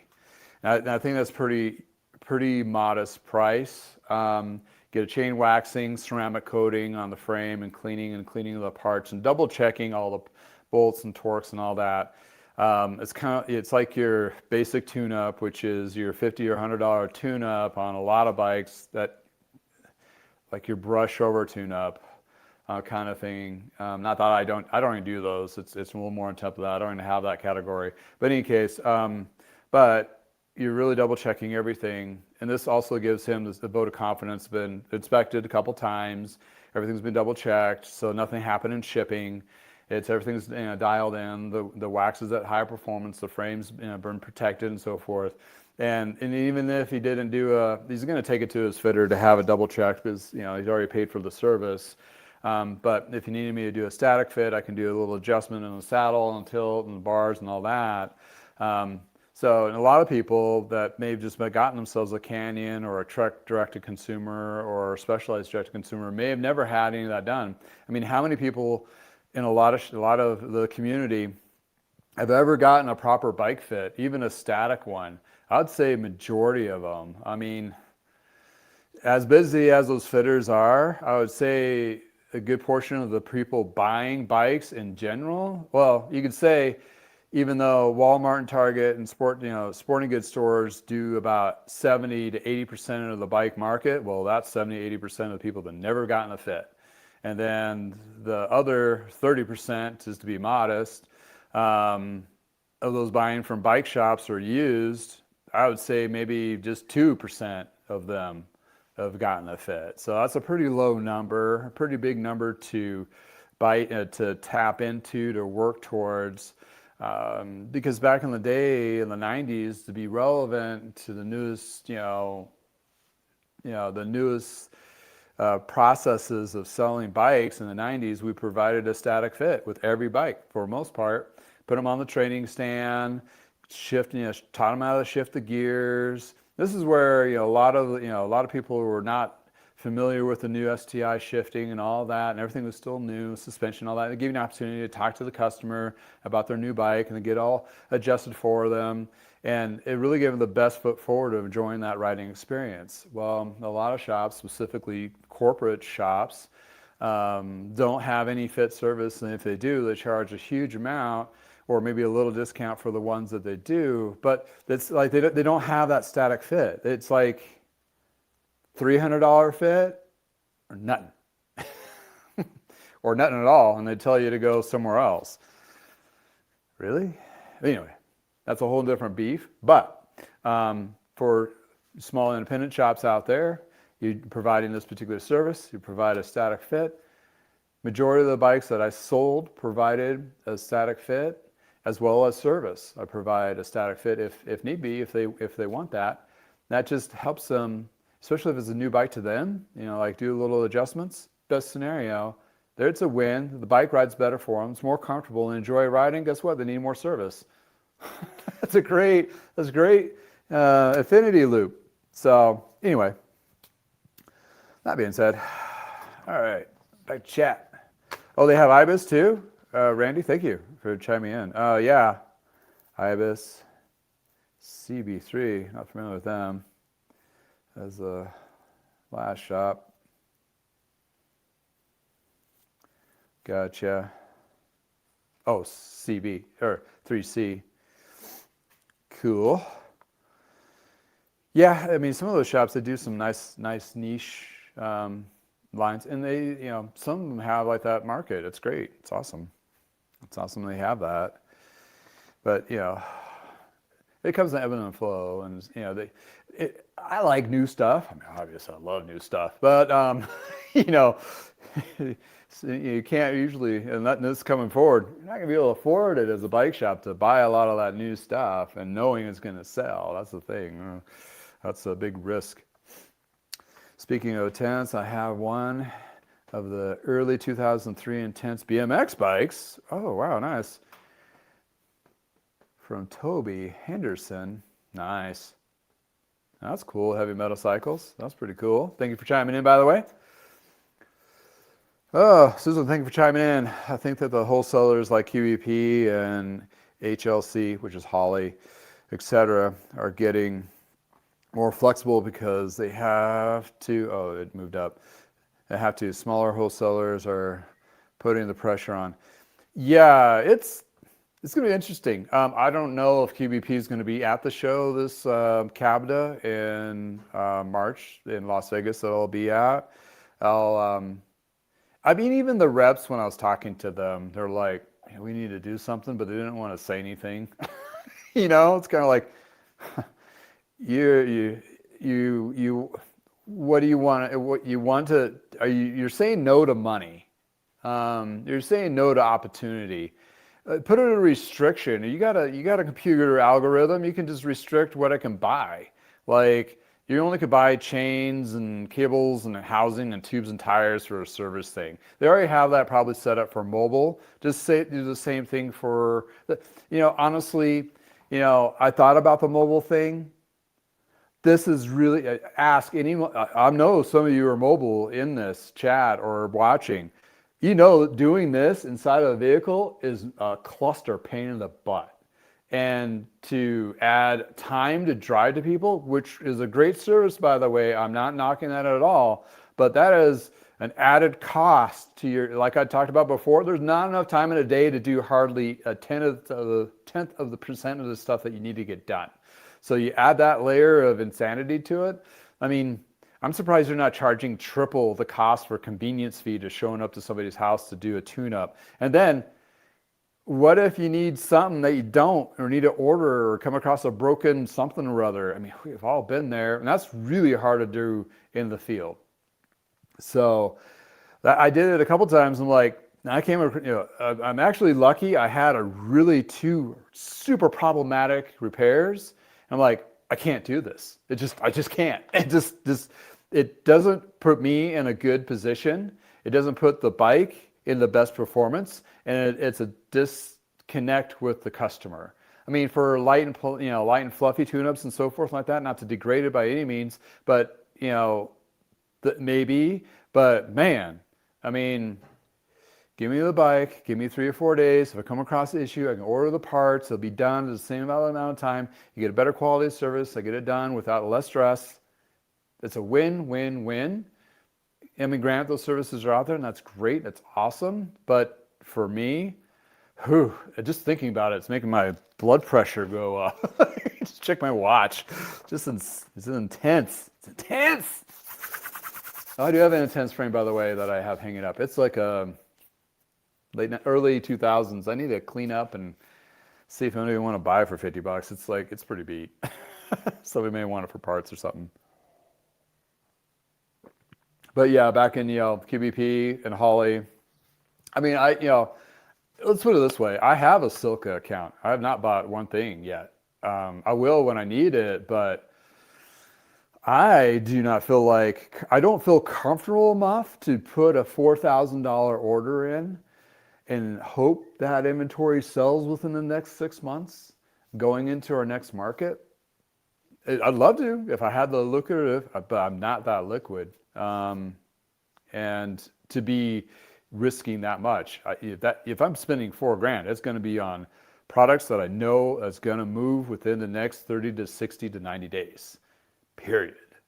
Yeah, and if I could get a low-level contract with lower shipping rates, because the other problem with QBP and Holly and all those, their minimum orders are for free freight, because you have to shoot that free freight because freight's going to kill you for profitability, is 400 or 500, 600, 700, whatever it is. It keeps on going up, I think, and that's a deal breaker.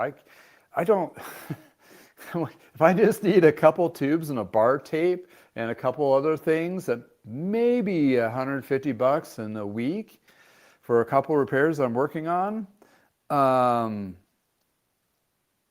Yeah, no, that doesn't make any sense whatsoever. So they would have to develop a program for small shops that you have to match it with, maybe a little more than the free freight of $50, which every other online direct-to-consumer is, maybe $100, that's a little bit easier to swallow as a small shop like mine, and compound that with maybe if you do $1,000 within a year, you get the pricing, and then $100 for after $100 is free freight. That would make sense, and they would sell maybe a lot more dealers they'd have to open up, but they would have a lot more opportunity to sell more on top of that, built up from the ground up, because that's where a lot of bike shops are going to, really small, or they're populating really small, either they're shrinking to, or they're opening up as really small, light and polite, very protected overhead, for sure. And that is going into our next topic here soon. I'm dragging to the end, but I need to catch up on chat. Scott, yep. Oh, it's been 3 years since. Oh, I did intense work on your ultralight. Yeah, your titanium. Yeah, Scott, your light speed. Tear it down, rebuild, wax and chain, doing the tune-up. Best job ever. Thank you. I appreciate it. Might be time for another one. So yeah, I've been finding when I'm doing like those high intense, it's close to overhaul, but like super size, like super detailed tune-ups, they don't need to be done every year, it seems like. And Scott's a great point. He rides a lot.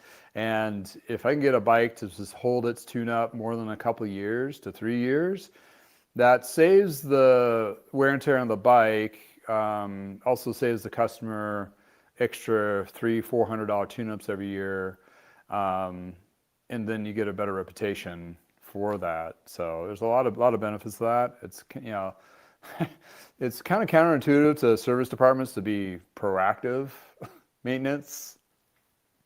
That goes back to the conversation I was having a couple weeks ago, or the last chat, or I forget.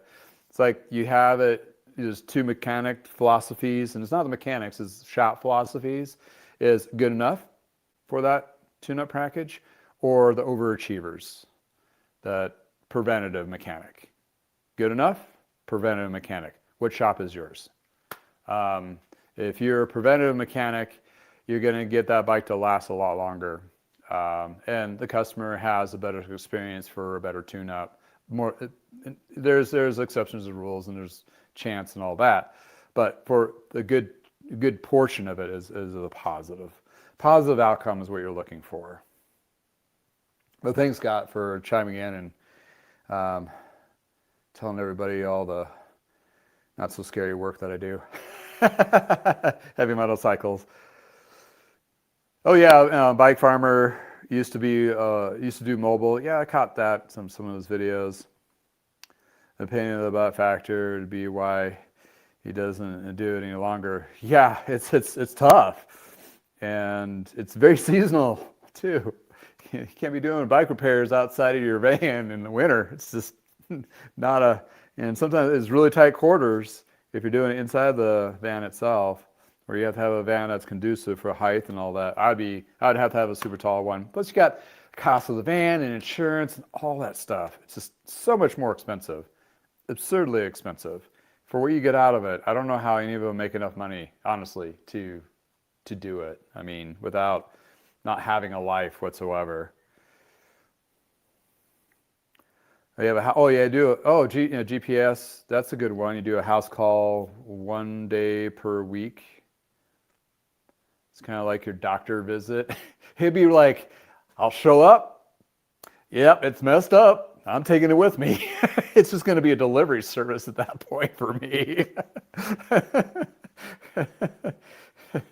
It's going to be really expensive delivery service too.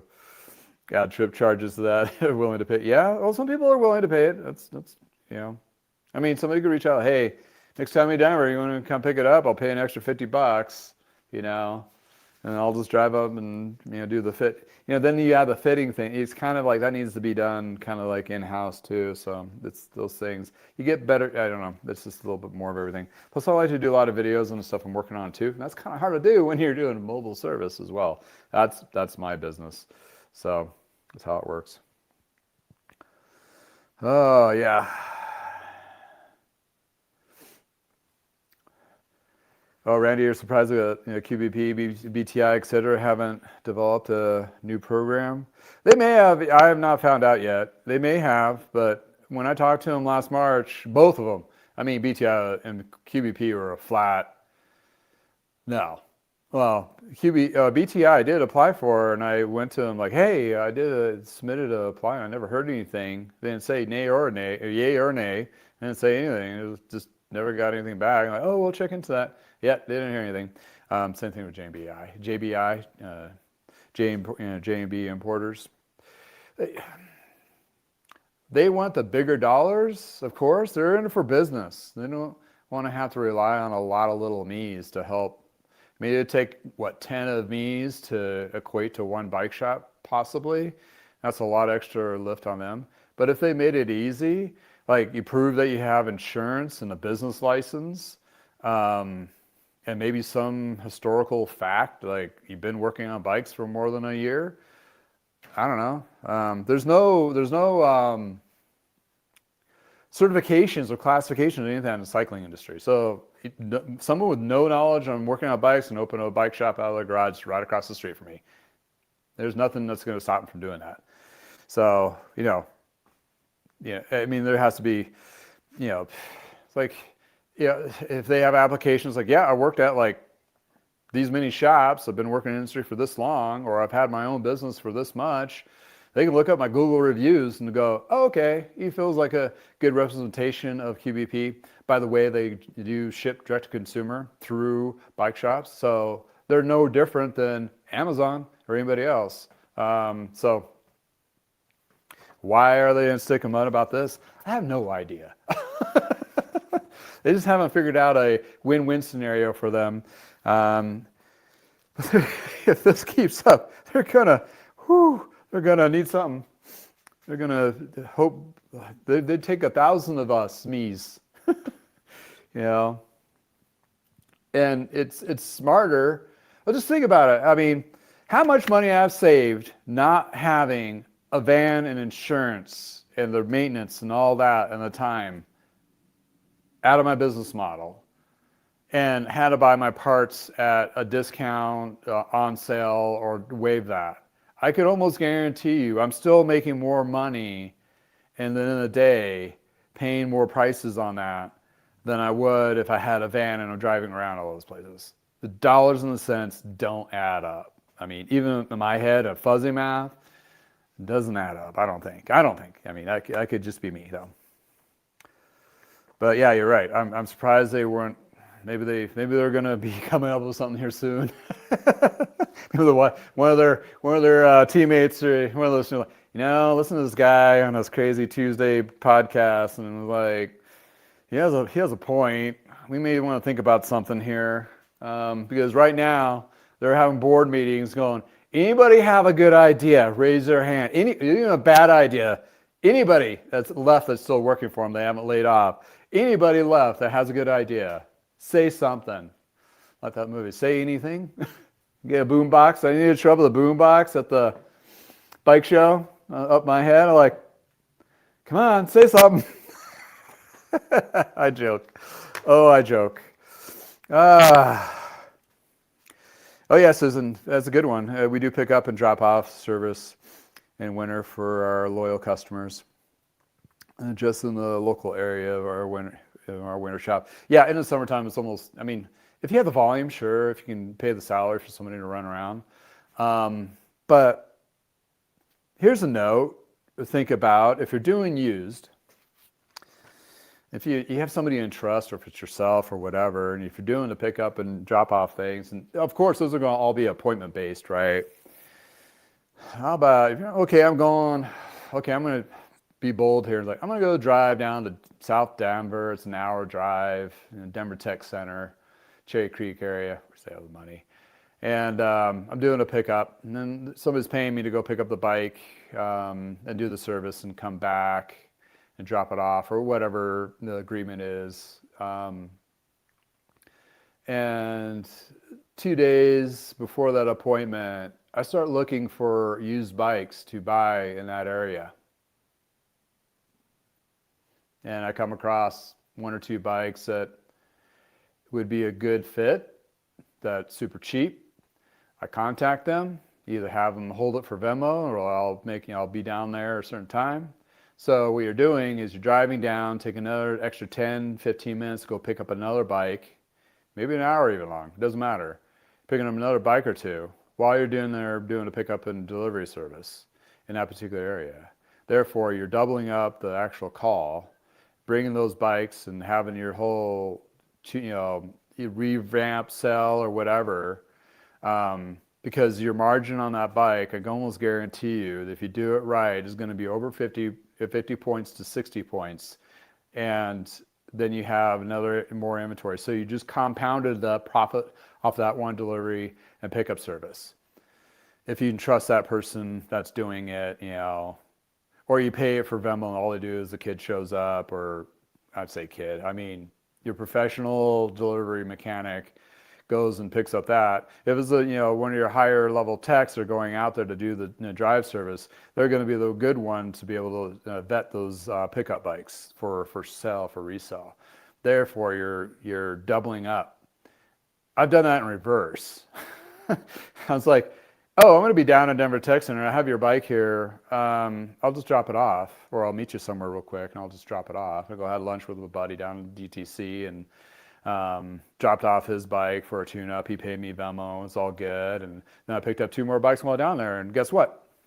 Those other two bikes I bought down there, I could probably tell you off the top of my head, I made $500 off of each one of them. That's $1,000 a day with lunch. Not including the two of them I did, which was another $300. Something to think about.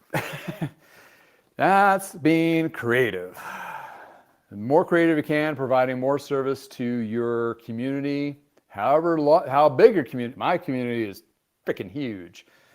I'm talking to people that are all across the United States and across the borders to other countries and giving them insights and ideas and and on top of that, people are willing to drive an hour and a half to 2 hours to have me work on their bikes because they saw me here and they feel good about what I'm doing and what I provide. So there goes in the last part here. Oh man, I ran over on time. So I'm not going to try to go over this quick, but this goes into the service department. Here's the focus on 2026 service department profitability audit design for mobile bike shop owners or small shops like myself. In 2026, the inventory margins are thin and the trade wars have violated that for sure. Service bay is no longer a convenience. It is prime engine for survival. So, okay. So I got 3 parts here. The first part, evaluation. If you're a bike shop, you're sitting back and going, okay, I need to do my checks and balances. What do I need to do every year, which I've been doing, and doing all the paperwork back in and getting everything ready and auditing my subscriptions and all that stuff, right, for Business Model 101. But these are some of the things you may not or have been or may not be more in tune because it is more service-centric going into 2026. Part 1, labor and efficiency audit. Being a service manager, all your staff members hate that audit. Because they feel threatened. They're freaked out. When I first did it at Lease Cycle, they freaked the fuck out. I'm like, I just need to see a bare assessment of what we're expected as a service department as a whole. They took it as an individual performance review. So I was like, whoa, hold on here. Need to see what we can do as a whole, what the team member we have, and then we can make going forward. I brought that to light, then I told the owner, and the owner's like, oh, wow, that's a good idea. Like, they never knew of any of that. So it was kind of like a disconnect from the owner to the service departments, and it always was that way, and always did from there on out. Anyway, okay, there's 4 parts here. Calculate, utilization rates. Okay, this one's a hard one to swallow. Okay, so you need to find their billable time that they're in the shop working. 70 to 75% of their shift needs to be billable. In other words, making money for the store to pay for them to be there. Other 25% is cleaning, answering phones, whatever, that kind of thing. Research, training, all that. If they were spending 4 hours a day organizing and cleaning, you would lose thousands of dollars monthly. So you got to give your people productive in a cash flow sense. It's hard to put your head around sometimes. Skill-based routine. Are you paying your lead mechanic $25 to fix flats? Using junior mechanics for basic repairs to keep the lead tech for high value work like suspension pivots, e-bike diagnosis, and so forth. The dollar matches the tech level and pay relates to that. Digital vehicle inspection DIV. Oof, this is another one. Do your work on work orders include 3 to 5 orders sent okay.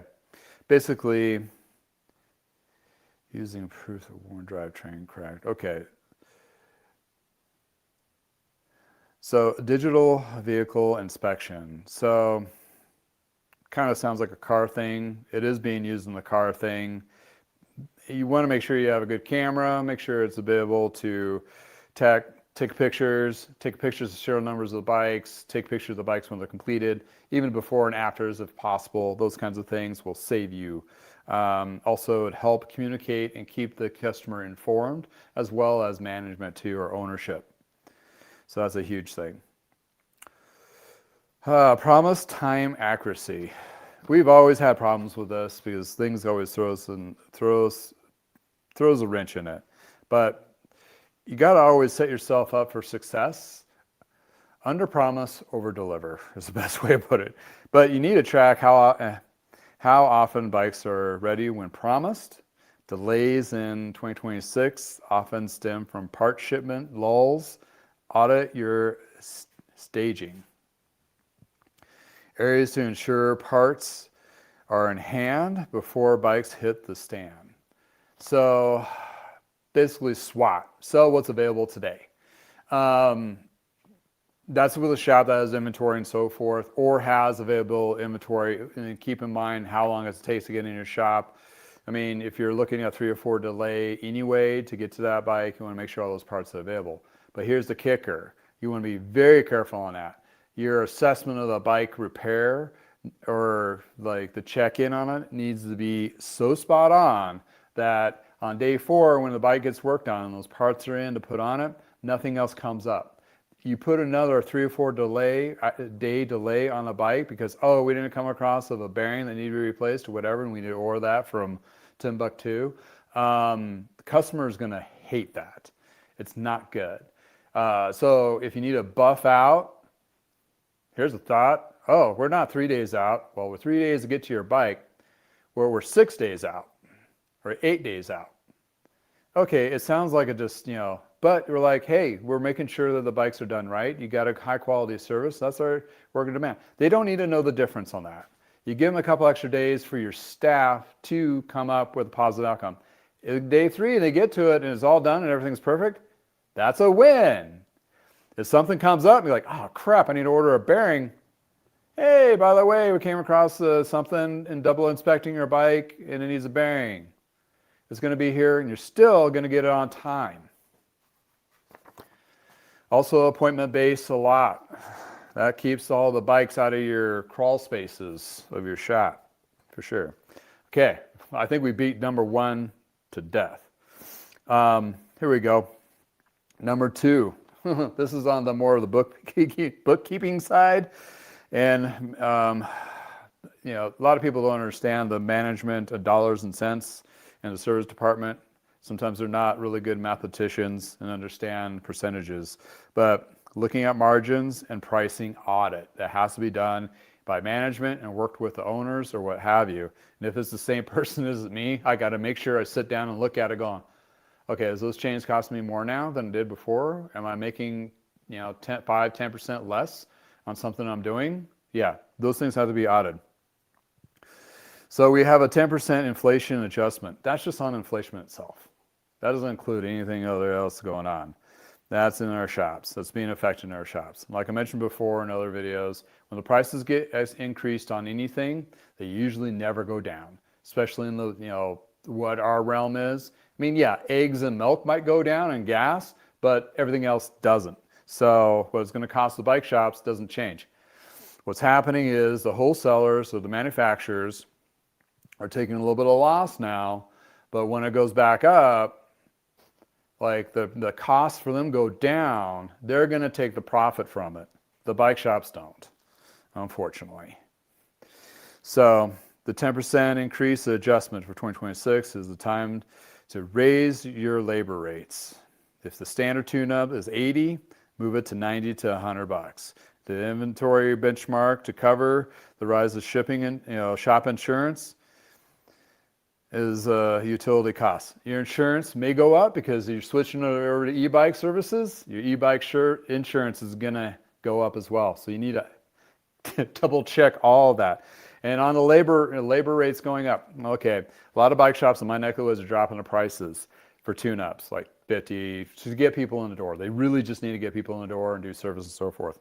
If you're in a situation where you don't necessarily need that right this now and you're doing okay, like right now I'm okay, I got several tune-ups and so forth, I'm not going to discount my tune-up. What I've done though is shown the reflected price increase on my website listing for what's going to happen in not March, most likely in April. My prices are going to go up. So instead of giving a discount, you're getting the cheaper price now because prices are going up in 3 months. That's how I'm working it. So it's, I'm not going to cut what I'm making now because right now I can't cut anymore because everything else for me just costs so much more. So it resonates with the customer. They understand. And you're like, this is your opportunity to get me to work on your stuff because in April, it's going to cost 10% more. So I already reflected those prices on my website. It's just not effective now. So technically they're on sale, but it's my currently prices. They're going to be going up. And if weight measures comes after me, so be it. Which they got probably got furloughed anyway. It's a government agency, United States here. Okay, the second part of that, shop supply fees.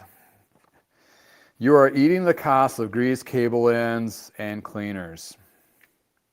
Ensure the 3 to 5% shop supply fees is automated in every service invoice. If you're not doing shop supply fees, expect them to be there. Do it. I worked in the shop. They were doing this 20, 30 years ago. Car dealerships have been doing this too. It's not a thing to say there's a fees on it. It covers the stuff, or it just built in. For me, I just absorb it at my cost, but that's me because my overhead is so much minimal. But I'm very mindful of what I do buy. But those are a tax write-off where I'm at anyway. So that may be different in your neck of the woods. Okay, the third part of 2 is parts to labor ratio. This is interesting. This kind of, I don't know if I agree with this too much, but it is part of a service department's perspective. The service tickets should identify they have 1-to-1 ratio labor to parts. In other words, a $100 tune-up should have $100 worth of parts equated to that. If you're doing the high labor and lower part sales, you aren't upselling the consumables, tires, chains, pads that the bike actually needs. Okay, I've been in shops that did this horribly. Like horribly. Like the chain was partially stretched out. Boom, new chain. Oh, you need a cassette too. Not knowing that they needed a cassette or not. They just, they're relying there on your expertise, and those service riders are 80% just flow boating upsells. You can do it in a way, it may not be 1-to-1, but you actually have a better outcome with the customer, because guess what? That customer's going to come back, and sometimes they come back with multiple bikes. So, in any case, and also you're already fighting against the Amazon discounts out there on everything. So, keep in mind that, chain, you know as a mechanic there's a wear point, and you don't inflate or exaggerate. Just do what it desperately needs done, for sure. There should be enough on there, especially if it's been used quite a bit. But always try to keep the honest to the point, because when you put a service rider that base their salary on commission of upselling parts, is really not a good outcome for the customer experience. So try to work around that somehow. Don't do it as an individual. I went to a couple of restaurants. One restaurant that had tips specific to service, individual, and then I had a restaurant we go to that has a pool tipping system. So everybody gets pooled tipped for doing those wages and so forth, kind of like the Starbucks thing. And I tell you what, the service, the attention to detail, the customer interaction at that one restaurant is much more superior over the other, that we hardly ever go to the other. Yeah, it kind of stings, but it has to be done. Especially going into the season when there's going to be a lot of repairs and so forth. Don't overdo it. I mean, however you need to do it in your shop. If you're a consumer and you go in and you feel like you just got reeked over the coal with a whole bunch of parts that you may not even know that you may need it or not needed. If you're a new customer to them, that's going to be hard for them, for that person to go back to that shop. You want them to come back like, oh, I got a really good deal that they took care of me, that kind of thing, versus the other. So build your service department infrastructure for making money in a more positive outcome for your consumer, for the riders. Tiered service menu. Do you have a premium tier overhaul price, $300 should account for at least 10 to 15% of service mixed boots average transactions. ATV. Oh my God, this put me back in corporate days. ATVs, average transaction value. Oh my God, it's there. It's painful. You got to do it ish. Yeah, I get a lot of tune-ups that only have like the bottom tier individuals. But that's where your opportunity, that if it needs a drivetrain clean and that's your next tier up, that's the opportunity you can talk to the customer to talk about it. And they feel like they're getting the value of it. And you can tell them other stuff. If you work those values and give them the values to the customer that they feel really good about what they're paying and what they're getting out of it, and maybe some little extra service that's just like, oh yeah, noted. I mean, you put that on the trend, you're like, oh, re-wrapped bars, $25, but zero net. So they're seeing the value. I have on my receipts now, you save this X amount, and I try to hit, this is my goal. Instead of trying to hit how many units, transactions, I'm trying to hit how much discount I can hit off of the actual transaction. At least 10 to 20%. Okay, this sounds weird, right? But think about it this way as consumer facing forward. I got a tune-up, I put that down, I committed to a $100 tune-up. All right. I went in, it's like, yeah, you need a new chain, this, that, and the other, a couple other things, a couple parts. So there. Okay. So the tune-up didn't include installing the chain or some other bits and so forth. I line item all those little extra bits that I'm legitimately doing, that's not part of the tune-up, that I do extra because I go back to my dad's philosophy is like, we'll charge you twice next time as a joke. But the idea is I want you to come back twice. So if I have a $200 ticket, right, with the parts and everything, and they see a savings of extra value of work or discounted parts that equate to $75 to $100 off, that's legit. Don't they think you're going to be, oh, this is great. For me, fortunately, I can do that because my overhead is a lot lower.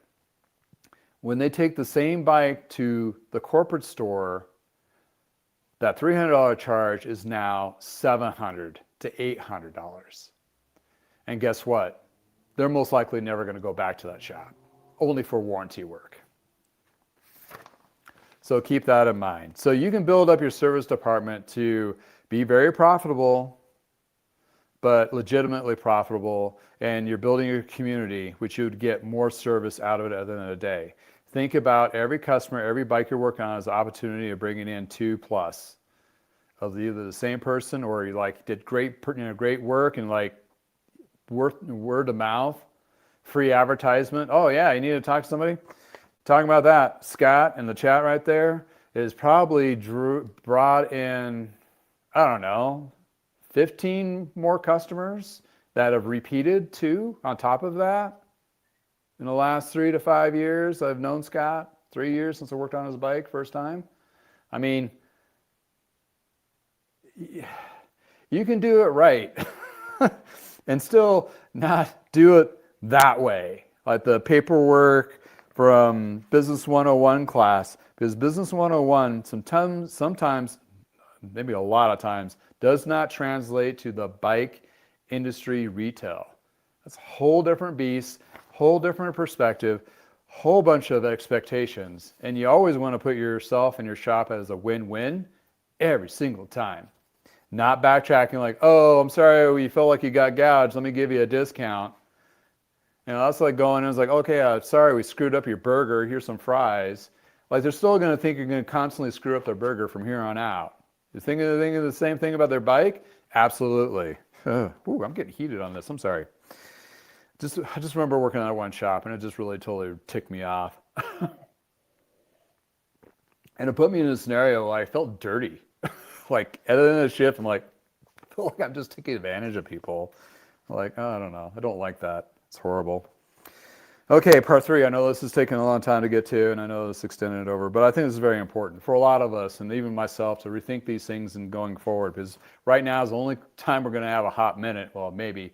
I'm kind of busy right now, but a hot minute to reevaluate where we're going to go forward. or the opportunity to readjust for the next season for pricing and so forth has to happen now. Those conversations have to happen now. Part 3, future-proofing your audit. Future-proofing, audit. Okay, here goes back to the thing. Okay, e-bike certifications audit. What are training and certifications? You got to get your staff up and ready to go for the next season. You know, I don't work on e-bikes. That is a slow death. For me, it could be, but I'm going a different direction. But a lot of shops, you got to do a little bit more on that and be a little more precise and not alienating customers too, because there's a lot of bikes out there that shouldn't be worked on, that are actually dangerous. Case in point, the Rad sports battery issues and some other things are going on circulating. It's a tricky bit, and you got to be able to navigate that in a really good way. So think about ways of trying to navigating that without alienating customers, giving them an opportunity for safety and all that kind of things. Be the winner in this. Don't be the wiener. Okay, subscription revenue. Oh, interesting. That's an interesting part.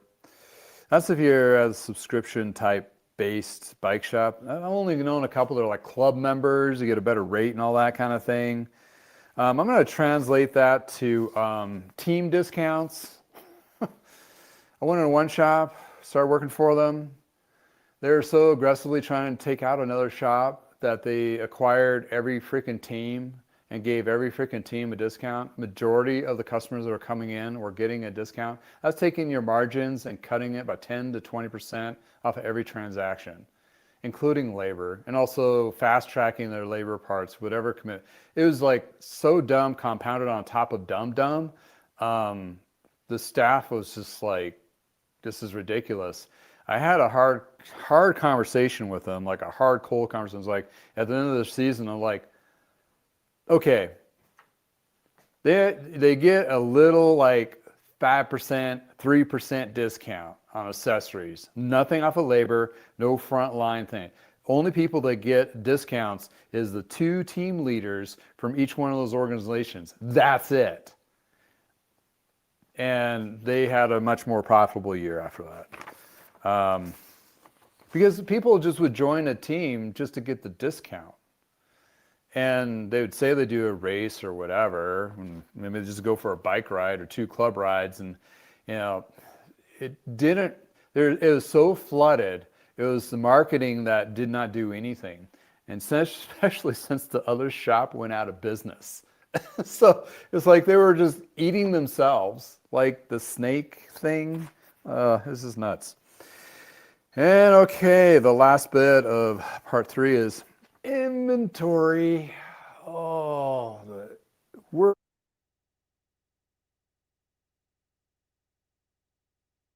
tubes, tires, what's going to be at hand.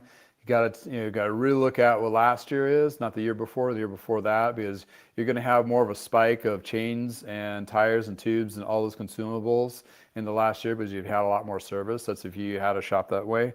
And you got to readjust that. And you got to also readjust what your vendors have on hand and make sure they are inventorying it until you need it, especially on items that you know you're not going to sell a lot of. It's one to show, one to go, people. That's it. And you don't want to be narrow and deep on your inventory. It doesn't, if it runs out, it runs out. You leverage your labor, you leverage swapping, and you got to reduce your inventory. They have inventory, it's coming in, it might come at a little bit pricier, but that higher price, you roll to the customer. Don't worry about it. You're not here to be the discount bike shop for parts and accessories. Those individuals standing in the store looking at their bike that needs a new chain, they're not going to squabble over a $10 difference on a chain when they get it on sale because you have it on hand on the floor. That's the thing. So you already lost that game. So you want to make sure you got what you need and what you know you're going to sell, and that's it. And I'm sorry, those sales reps are going to be crying. Those vendors are going to be completely complaining. You may not hit that upper tier to get a discount, but the cost of the upper tier will cost your business. Been there, done that. Boom, went out of business in 6 months. Got to be careful with that. that's a story for another time. In any case, summary metrics of 2026, the target contribution to margins. Your service department should be aimed about 85 to 90% of contributing margin. That's a pretty good chunk. Labor and parts margin minus tech pay. If you're below 60%, your service department is likely subsidizing your retail floor rather than making you a profit. So a lot of bike shops have jockeyed themselves over the years to rely more on their sales on the sales floor to manage their business. And they are now reflecting on what the hell their service department needs to contribute to make sure they're sustainable, hitting, basically paying rent. Because it's a heavier cost. So therefore, all the things that we talked about will help you bolster, make a better profit, a healthier profit for your service department to sustain going in through 2026. Like I mentioned before, you got 3 pillars that's going to save your butt going through 2026. You either got in the e-bike game, and you got to really navigate that, be a win-win on that one, or you got to get into used. Used bikes and parts are going to make a lot more margin there than there is in new, especially coming in. So you have a lot of opportunity there. And number 3, you got to refine your service department to a weld-oiled machine to a point where it's also putting those service techs in a best position possible. Getting time off, getting decent pay, having time to work on repairs. Don't want to have a lose-lose situation. We just talked about a couple of those things that really help your departments out. Hopefully the service departments, if you're a customer going in, will have evaluated this so you have the best experience possible. That's my takeaway from my 35 years of experience of working in multiple bike shop settings from small to large. So in any case, and also a big box store. Whoa, I got serious. Oh, let's shake that off. Serious as a heart attack. Let's go back to the chat and see who's left before I sign off. All right. Okay, we left over there.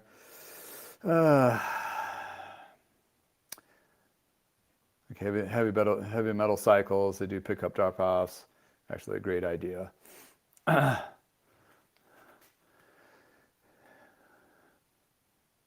dry cleaning, anything that makes you a convenience. Yeah, pickup drop-off. But if you can tie that in on a pickup and pick up a couple used bikes in those particular areas, you can time out. It's all appointment based. If you do it that way, it will pay for itself. I guarantee you. Throw some perks. It's the best and cheapest advertisement you can get. Absolutely. If your customer feels like they've got the best treatment possible by a human being and being treated like a human being, and basically their ride has been given all the proactive preventative maintenance tune-up without paying a whole bunch of money, it's huge. And you give them the experience that lasts a long time. Even though you're not getting that tune-up every year, you may get some little bit of service work here and there, but most likely they have multiple bikes. And if not, they have at least multiple friends that maybe ride with them, where there you get, that's the advertisement pitch there. The grassroots pitch of the 90s of doing that kind of stuff really resonates with people of today. Because they're looking for people that they can entrust with their sanity. And their sanity is riding their bike. And the less problems they have with shifting or flats or any of that other stuff, which some of it we can't control, but some of it we can be preventative, as a thinking it through mechanic and not waiting for you to come back for another repair, setting up for failure is horrible. So looking for that opportunities is a huge gold nugget. And actually that makes you feel better as a mechanic because like, hey, Scott, your bike lasted like 3 years without doing the whole full thing. Man, that's awesome. I mean, that just shows how well I did a job on that bike, which is a feather in my hat. Like, man, I did a really good job on that one, which I'm compounding that, trying to do that with every repair that I go forward to have the same result. It's an uplifting experience for somebody that works on something and has a very huge positive outcome from it. It goes both ways. Happy customer, happy mechanic, happy service, more than happy to pay for it. That's great. It's a win-win-win. In any case, woo! Well, I got sit down and dirty. Yeah, it's all about repeat customers. I've had huge success with that years past, but doing it all under my own doing. I always, I'm always the one that gets in my own way on a lot of things. Slower to go out of the gate. But at the end of the day, I feel good at what I do. I feel positive about it. I'm not cutting corners. I take the extra time when need be, making sure the customer, because, for them, it's their experience. And in times like this, where a lot of people are relying on their bikes for either commuting or for just, getting out of their head. A lot of stresses are going on. And if you give them an opportunity to have an outlet and be able to ride and just stop thinking about everything that's going on in their life right now, it's huge. It's a very, those who all know are in here have done riding know that you go on a bike ride, you're disconnecting from all the BS that's going on in your life that you're being subjected to, and it gives you a couple minutes to get back to yourself. And that's a huge therapeutic way. Also, giving yourself a little better life. You feel better. All those things. You're a little bit healthier. I revert to Kurt. He got into riding when he retired. He bought a bike for me and started riding. And when he had a heart attack, it was very minimal.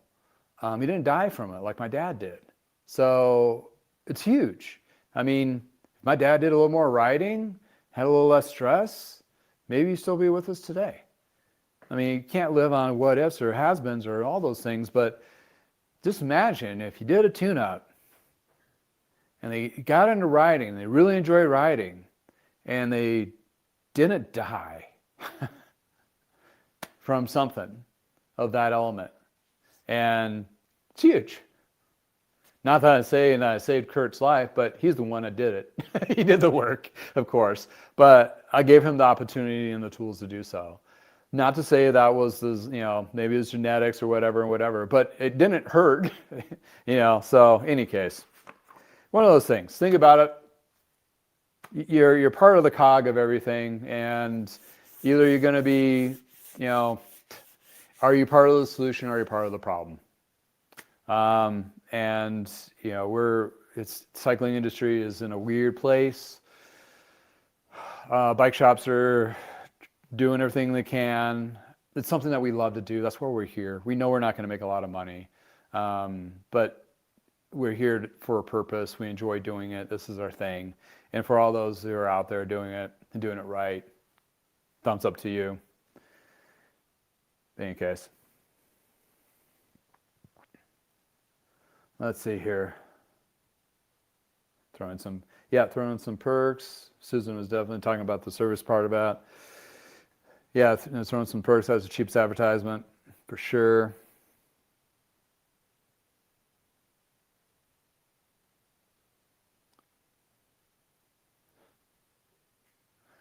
That's a good one. Thanks, Susan, for sharing that. My father always said, people don't care what you know until they know what you care. Pretty clean and simple. Well, people, that's my time. I got to get some lunch and check my daughter. She's still out from school, so got to deal with that. And thanks for hanging out with me. It takes you to make this channel, so I appreciate you. Please like and subscribe if you like content like this. And tomorrow, it's my birthday, so gonna go for a ride, maybe some bowling, go out to eat, try to not get too big. But yeah, I'm gonna have take a day off and just have some good time with the family and so forth, and do some fun things. And hey, 55 laps, double nickels, doing pretty good, feeling pretty good. So looking forward on Friday, Freak Out Friday. So we'll be talking to you on Friday if you join in on that. If not, we'll see you next Tuesday. Again, thank you so much for hanging out with me. I do have some affiliates for the Bicycle Wheel Warehouse. If you're looking for refreshing your ride for wheels, and Vital Bike Chains is a great source for pre-wax chains, so you don't avoid the mess that you just saw if you're watching on that. So those are my two big ones. I also have Amazon store too, so whatever you do there helps me out as well. In any case, thank you so much for hanging out with me. I'm going to go through the chat real quick and call out all those. Ryan in Denver, thank you for your comments and so forth. Appreciate you chiming in. Susan from North, that means Canada from my perspective. Thank you for joining. I hope your shop is doing well, getting in the swing of things, getting winter activities and so forth. Heavy Metal Cycles, thank you for chiming in. He's down in Texas, I believe. GPAS Shop Out, and I believe you're in New York. Thank you for chiming in and being part of our chat. Scott, my local big fan customer, celebrity customer. We have a video of him. He he has a cool story for sure. Check it out. And let's see here. Pretty active chat today. Thank you for all for chiming in. Patrick Wasburn, you were one of the first ones to start a chat. Thanks for chatting, and also a little compensation on one of the videos. I hope everything worked out for you. Answer your questions and so forth. Levi Gaswint, 4,500. Thank you for chiming in. Hopefully, if you're still on the chat. C.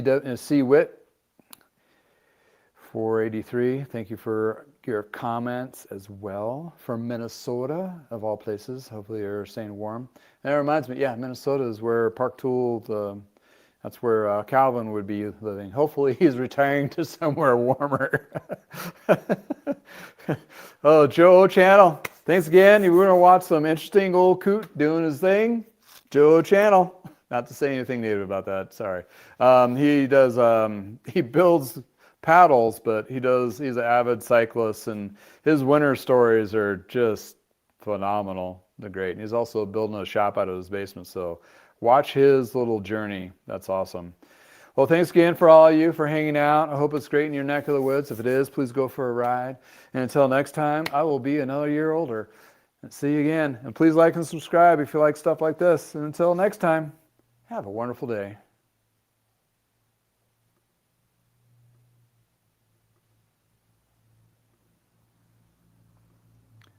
Sounds like the UPS truck just gone by.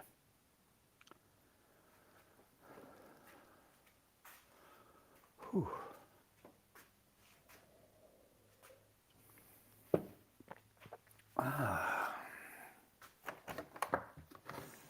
Man, such a nice bike.